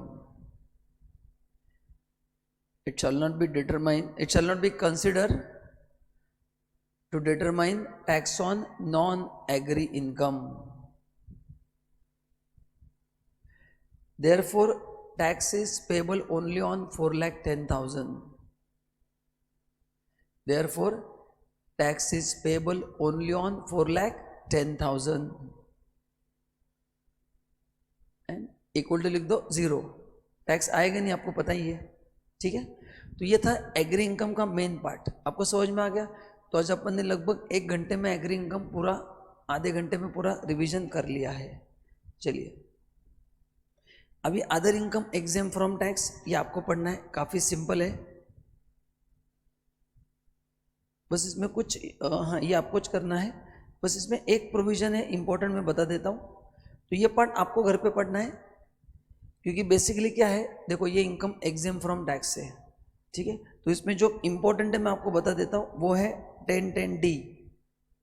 अपन ने क्लास में बहुत डिटेल में पढ़ा था, याद है क्या सबको? 1010D क्या था बताओ? Insurance policy. क्या था 1010D? हाँ, तो अभी नेक्स्ट हेडिंग होगा section 1010D, amount received from insurance policy, amount received from insurance policy।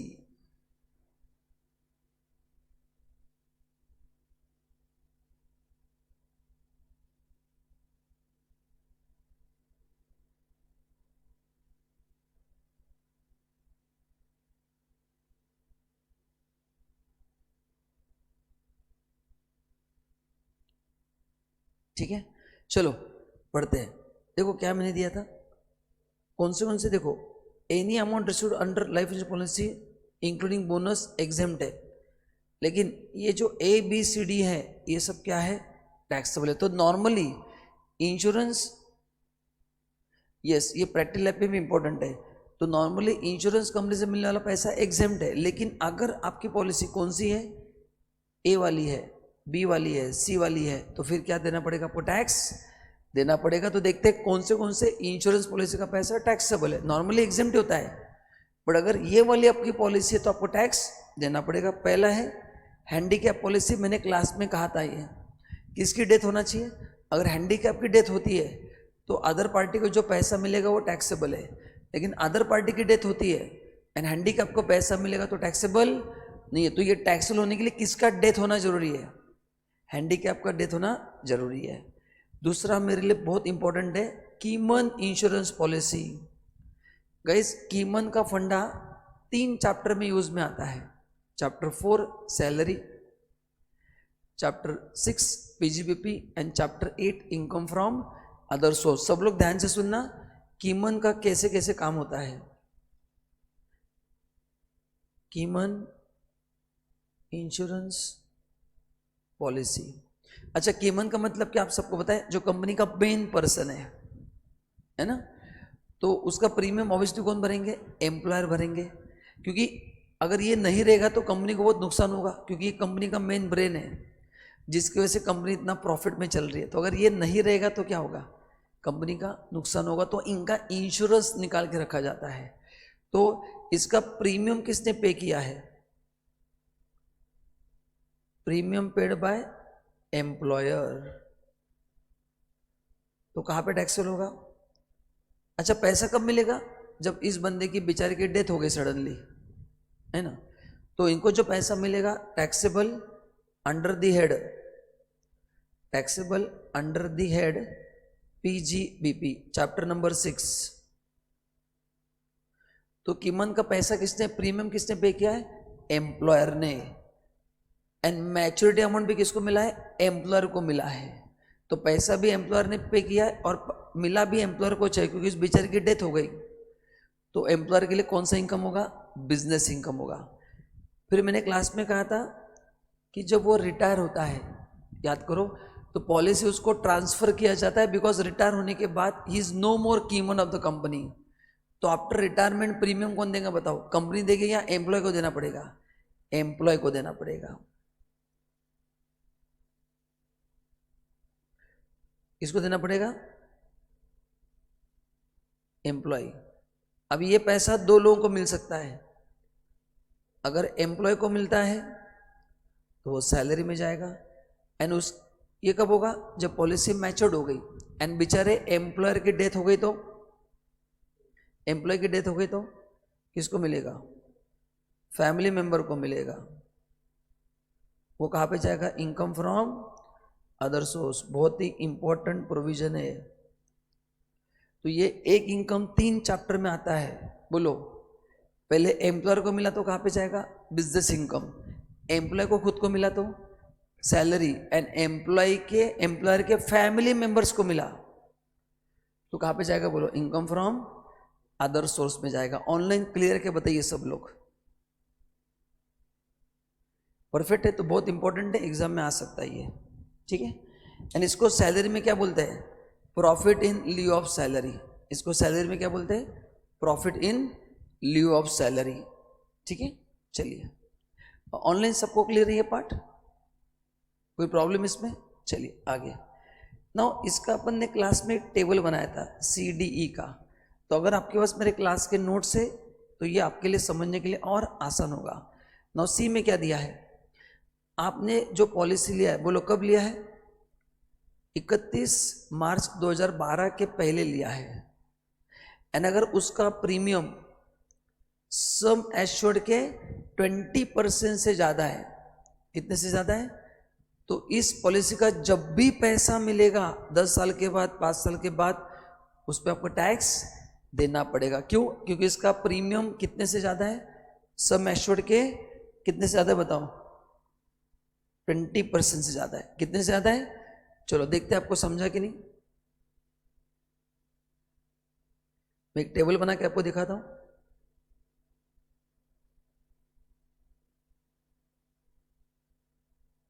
Date of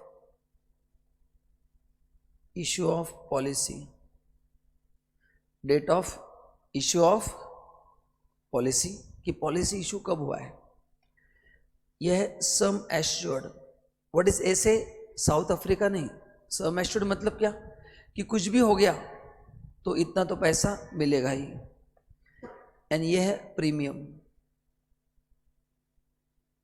and remarks. तो पॉलिसी इशू हुआ है 1/10/2011 को। सम एश्योर्ड है 3 लाख, प्रीमियम है 75,000। तो पहले डेट चेक करो, डेट चेक करो। इज इट इशूड बिफोर 31 मार्च 12? बोलो 1 अक्टूबर 11, 31 मार्च 12 के पहले आता है क्या? अरे हाँ या ना, आता है। कितना है सम एश्योर्ड? 3 लाख। उसका 20% करो, 3 लाख का 20%। तो 3 लाख का 20% कितना आएगा? 60,000। अगर आपका प्रीमियम उससे ज्यादा है तो टैक्सेबल होगा। बताओ अभी अपना प्रीमियम उससे ज्यादा है क्या? है ना, तो ये टैक्सेबल होगा। क्यों? Because premium exceed 20% of sum assured. South Africa.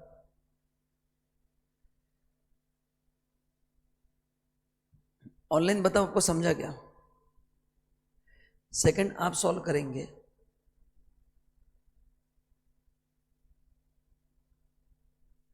Second का आंसर आप ऑनलाइन सब मेरे को भेजेंगे। करेक्ट भूमि, परफेक्ट।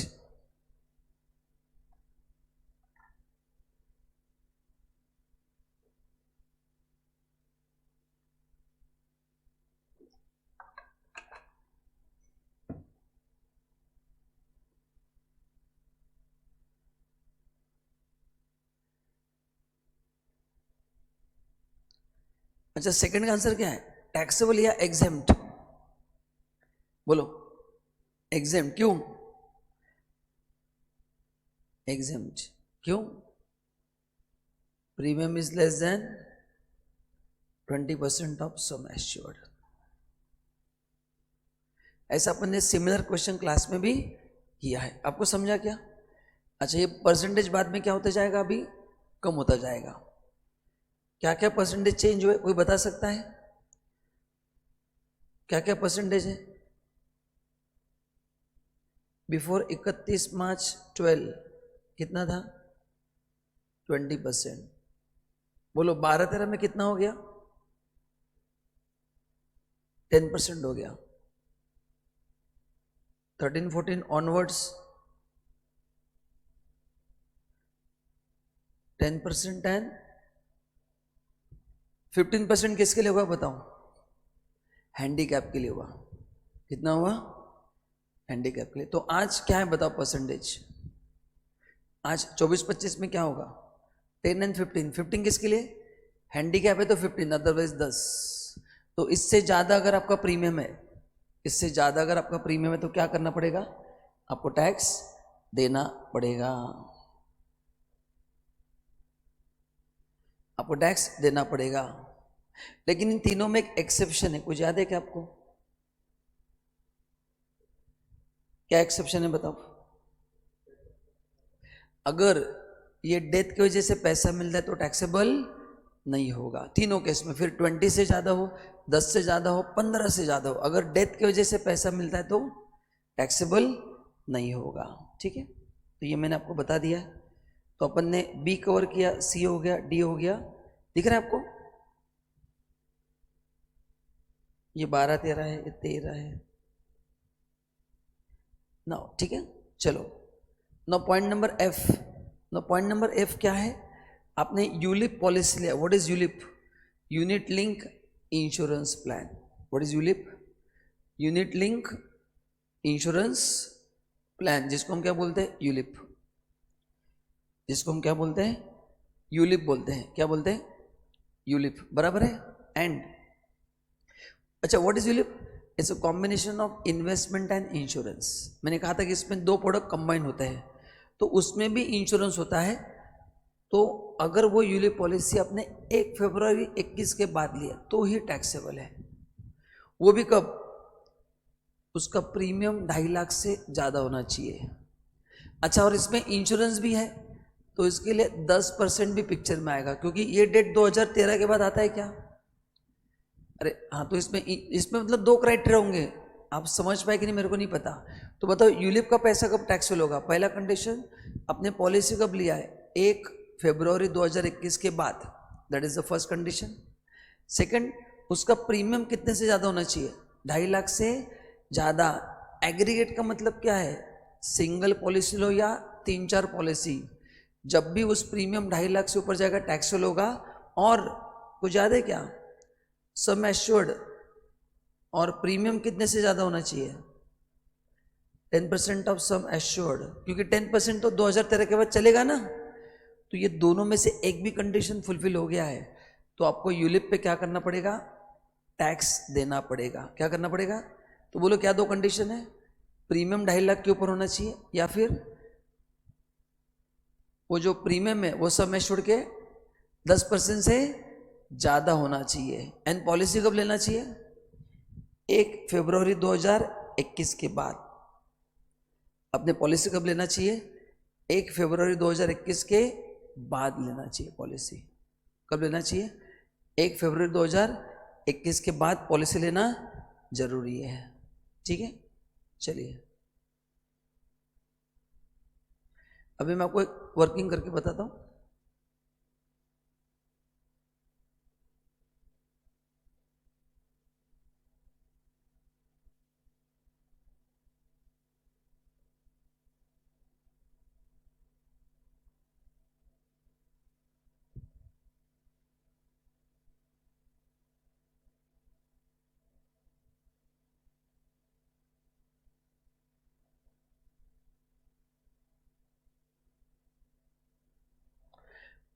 तो अपन ने यूलिप लिया है 1/4/2022 को। तो बताओ पहले ये इस डेट के बाद है क्या? बताओ, 1 फरवरी 2021 के बाद लिया है क्या आपने? चेक करो। एक लिया है, बाद में लिया है।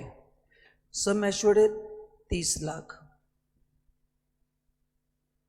या 40 लाख है, एंड प्रीमियम 3 लाख है।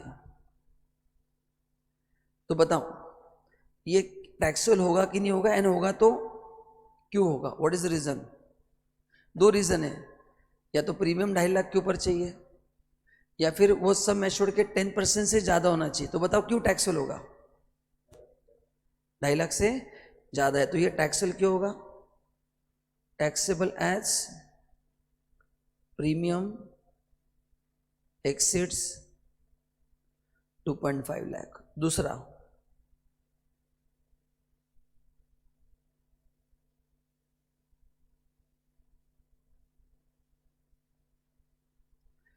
आप सॉल्व करेंगे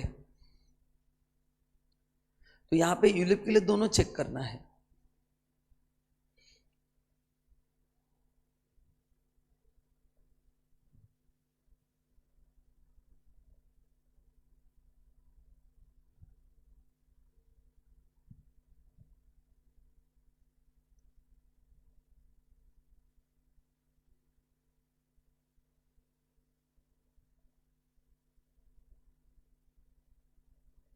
बोलो नेक्स्ट आंसर, टैक्सेबल या एग्जेम्प्ट? एग्जेम्प्ट होगा, क्यों? As premium is below 2.5 lakh. क्या टैक्सेबल होगा? हाँ बोलो, टैक्सेबल होगा एग्जेम्प्ट होगा? टैक्सेबल होगा। क्यों? As premium exceed 10% of sum assured. दोस्तों दोनों क्राइटेरिया लगाना है, 2.5 लाख का भी लगाना है और 10% भी लगाना है। जिन लोगों ने एग्जाम लिखा है, समझा कि आपको एग्जाम नहीं है?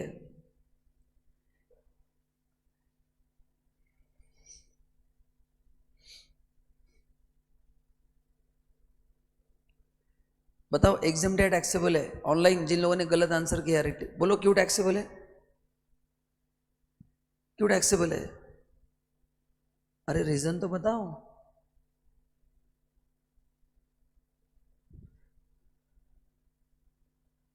करेक्ट, आदित्य ने सही आंसर दिया, तो वो 10% से क्या है, ज्यादा है। मतलब या तो 2.5 लाख देखना है या तो 10%। यूलिप के लिए दोनों क्राइटेरिया यूज करना है। चलो लास्ट बताओ।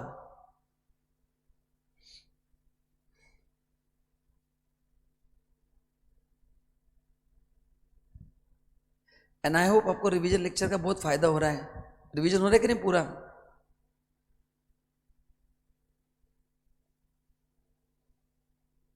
सब कुछ याद आ रहा है ना? फटाफट फटाफट। तो मैंने जो रिवीजन बुक दिया उसको यूज करना, बहुत मस्त बुक बना के दिया है।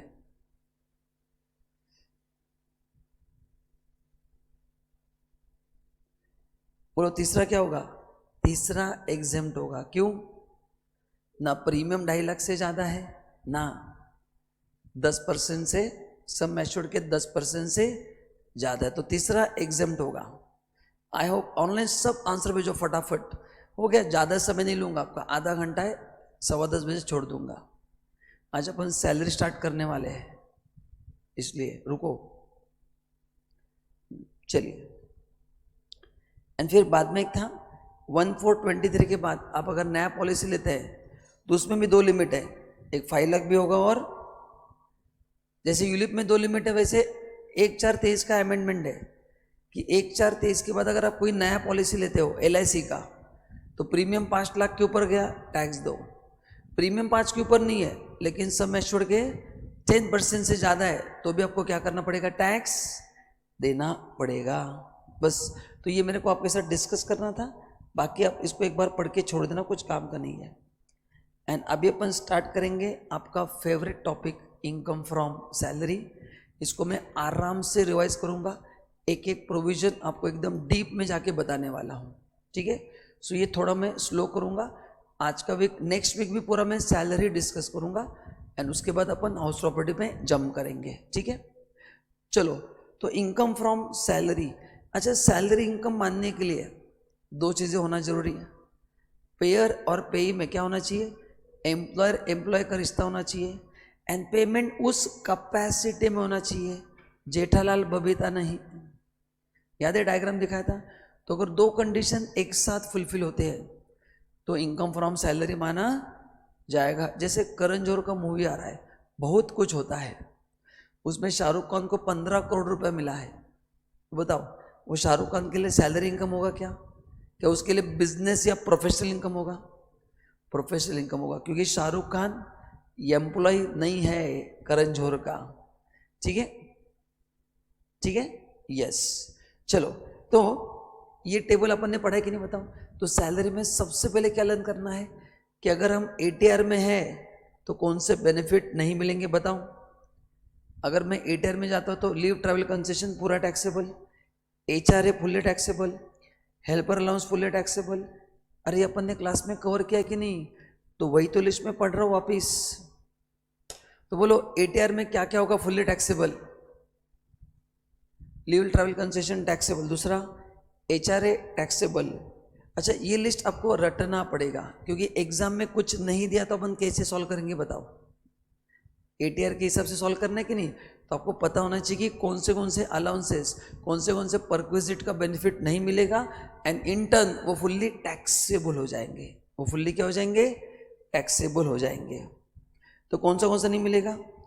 HRA नहीं मिलेगा, हेल्पर अलाउंस नहीं मिलेगा, एकेडमिक रिसर्च अलाउंस नहीं मिलेगा, uniform allowance, children education allowance, hostel allowance, tribal area allowance, ये सभी अलाउंसेस फुल्ली क्या होंगे? टैक्सेबल। देन परक्विजिट में क्या होगा? जो अपन क्लेम करते हैं ना, फूड का 50 रुपीज़, वो भी नहीं मिलेगा। एंड 2 स्टैंडर्ड डिडक्शन भी नहीं मिलेंगे। कौन से 2? Entertainment allowance and professional tax. इसका लिस्ट आपको मैंने घर पे बनाने को बोला था, तो इसको दोस्तों प्लीज लिख के रखना, है ना? तो इतनी सारी चीजें अगर एग्जाम में आती ATR में तो आपको उसका बेनिफिट नहीं मिलेगा, ठीक है? तो ये लिस्ट इसलिए मैंने पहले दिया है। अभी सैलरी में अपन ने क्या क्या अपने को रिवाइज करना है बताओ? मैंने आपको ये फॉर्मेट दिखाया था, याद है क्या? कितने एलिमेंट पढ़ने पड़ते हैं? बेसिक सैलरी प्लस कुछ याद है क्या? Allowances plus perquisite plus retirement benefits, और इन सबको मिलके क्या मिलता है? ग्रॉस सैलरी मिलता है। इसमें से माइनस क्या होता है? स्टैंडर्ड डिडक्शन, एंड फिर आता है इनकम फ्रॉम सैलरी। ये फॉर्मेट मैंने आपको क्लास में दिखाया था। तो एग्जाम में क्या क्या ऐड करना है अपने को? Basic salary, allowances, perquisites, retirement benefits, इन चारों से क्या मिलेगा? Gross salary. क्या मिलेगा इससे? क्या मिलेगा बताओ इससे? Gross salary.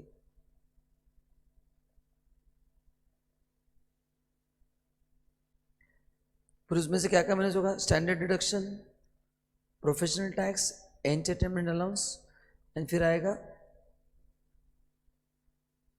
Income from salary. तो ये फॉर्मेट अपन क्लास में भी अपन ने फॉलो किया था, एग्जाम में भी आपको ऐसे ही चेक करते जाना है। ठीक है, चलिए तो आगे बढ़ते हैं अपन।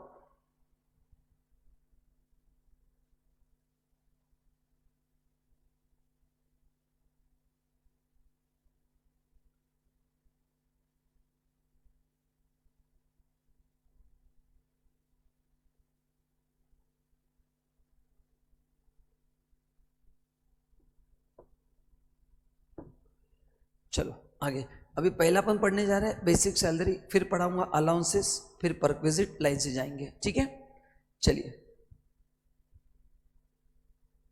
तो बताओ बेसिक सैलरी में क्या है? Means any payment by employer to employ, और वो क्या है बताओ? फुल्ली क्या है? टैक्सेबल है। सैलरी का मतलब क्या है? Any payment by employer to employ. तो एक मिनट चेक करो बाहर, उसको बोलना हम जा रहे हैं 10 मिनट में, उसको बोलना हो गया हमारा लेक्चर, 10 मिनट में जा रहे हैं। कैसे? एक 2 मिनट, ये सिक्योरिटी गार्ड आया है क्लास बंद करने के लिए, 2 मिनट।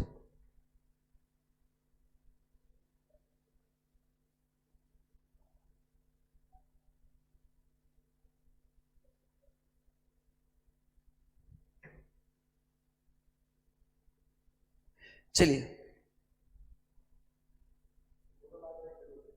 अच्छा ओके, चलिए नाउ अभी पहले अपन पढ़ेंगे सैलरी में। देखो basic salary, fees, commission, bonus, ये सब क्या है? फुल्ली टैक्सेबल है। तो ये सब चीज़ें एग्जाम में ध्यान में रखना है। सिंपल चीज़ें ध्यान में रखो कि कौन सी चीज़ एग्जाम में हमेशा ऐड करना है बिना डोका यूज किए। बोलो, basic salary, bonus, commission and fees, regular scheme हो या एटीआर, ये सब फुल्ली क्या है? टैक्सेबल है। तो इसमें कोई आपको थॉट देना है क्या? बस आपको एग्जाम में क्या करना है? आपको कॉपी करना है। क्या करना है? ओके, अभी मैं आता हूं यहाँ पे बेसिस ऑफ चार्ज, है ना। ना what is basis of charge? बताओ सैलरी कैसे टैक्सेबल होता है, अपन पहले पढ़ेंगे। तो पहला क्या बताओ? Salary taxable on due basis और receipt basis, whichever is earlier. तो सैलरी कौन से बेसिस पे टैक्सेबल है? ड्यू बेसिस और receipt basis, whichever is earlier. तो इसमें अपन थोड़ा वर्किंग करेंगे, आप मेरे को बताओ। मैं लिखता हूं heading, basis of charge.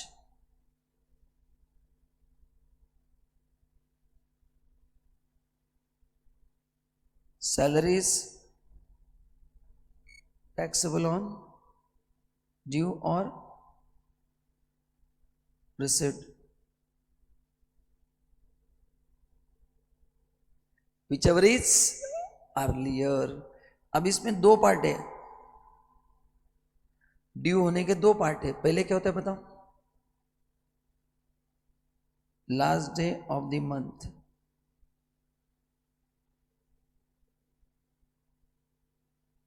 And first day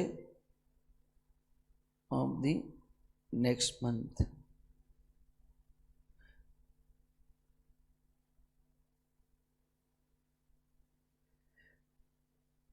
चलो बताओ इसमें 12 मंथ्स का पीरियड कैसे रहेगा? Last day of the month है तो क्या होगा 12 मंथ्स का पीरियड? 1 अप्रैल से 31 मार्च। तो ये एग्जाम में आपको अच्छे से समझना है, क्योंकि अगर ये 12 मंथ चेंज हो गए तो आंसर चेंज होने वाला है। और ये क्या होगा, मार्च टू फेब। ये अपन ने क्लास में भी लिखा है, वापिस आपको लिख के दे रहा हूं। इस salary is taxable on due और received whichever is earlier. तो ड्यू होने के दो तरीके हैं। पहला, लास्ट जब द मंथ है तो क्या होगा, 12 मंथ्स, अप्रैल टू मार्च।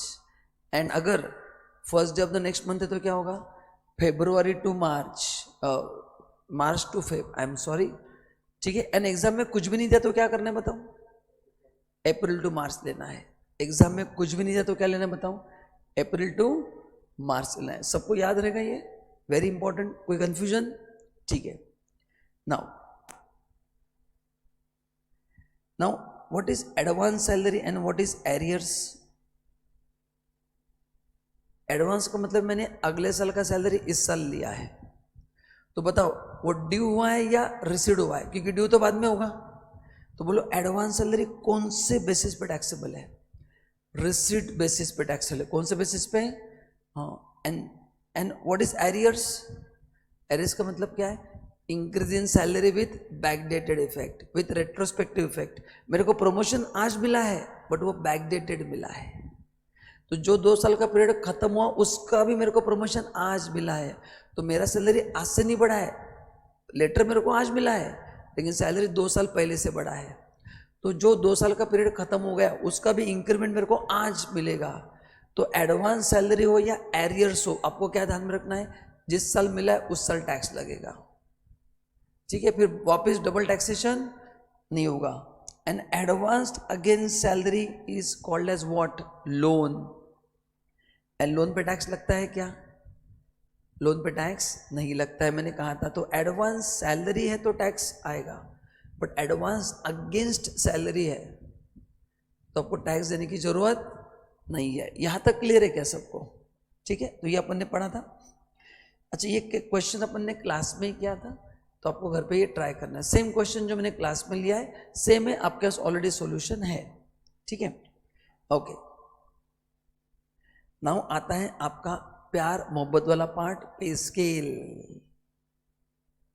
तो चलो पहले एक बार रिवाइज करते, बताओ मेन सैलरी कौन से बेसिस पे टैक्सेबल है, ड्यू और receipt whichever is earlier.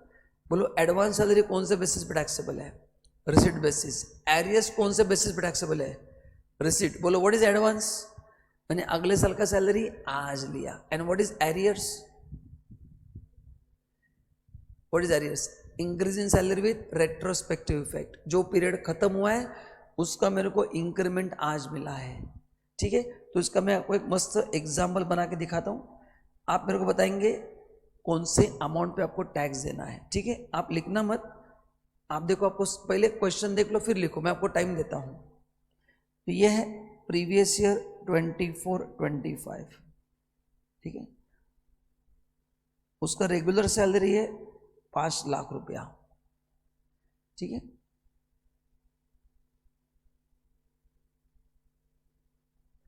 Plus मेरे को एडवांस मिला है 2 लाख का फॉर 25-26, एंड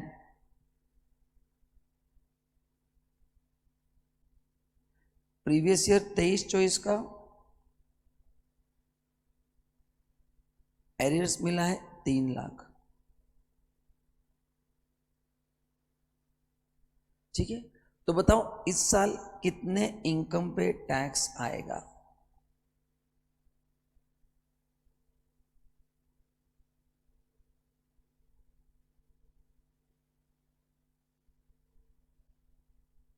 ये एरियर्स है और ये एडवांस है। बताओ इस साल कितने इनकम पे टैक्स आएगा,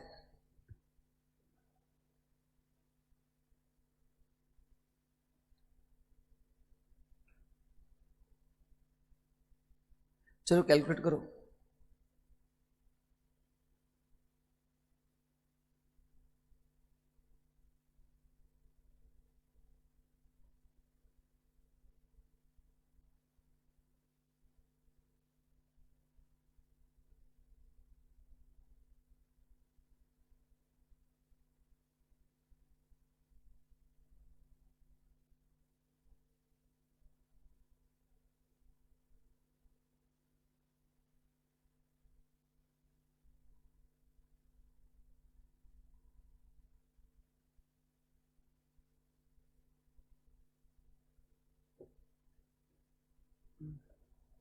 किसी का आंसर 10 लाख, किसी का 7 लाख। बोलो कितना होगा सैलरी इनकम?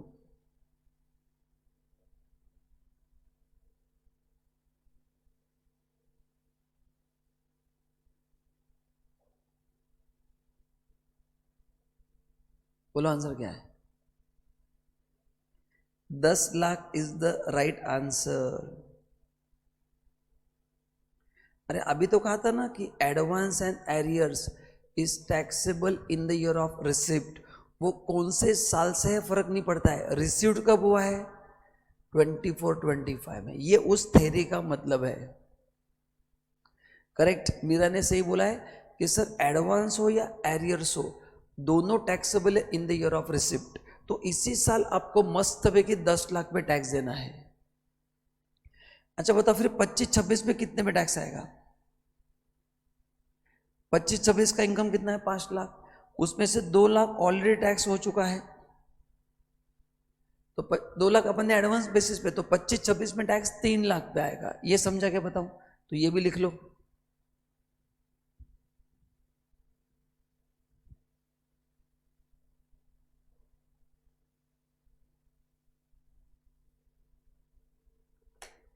ऑनलाइन लिख लो।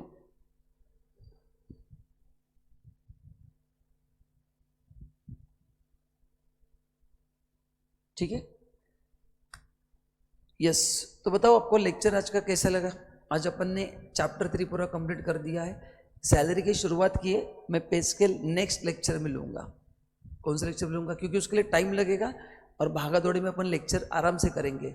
तो नेक्स्ट वीक जो होगा पूरा अपन सैलरी को कंप्लीट कर देंगे।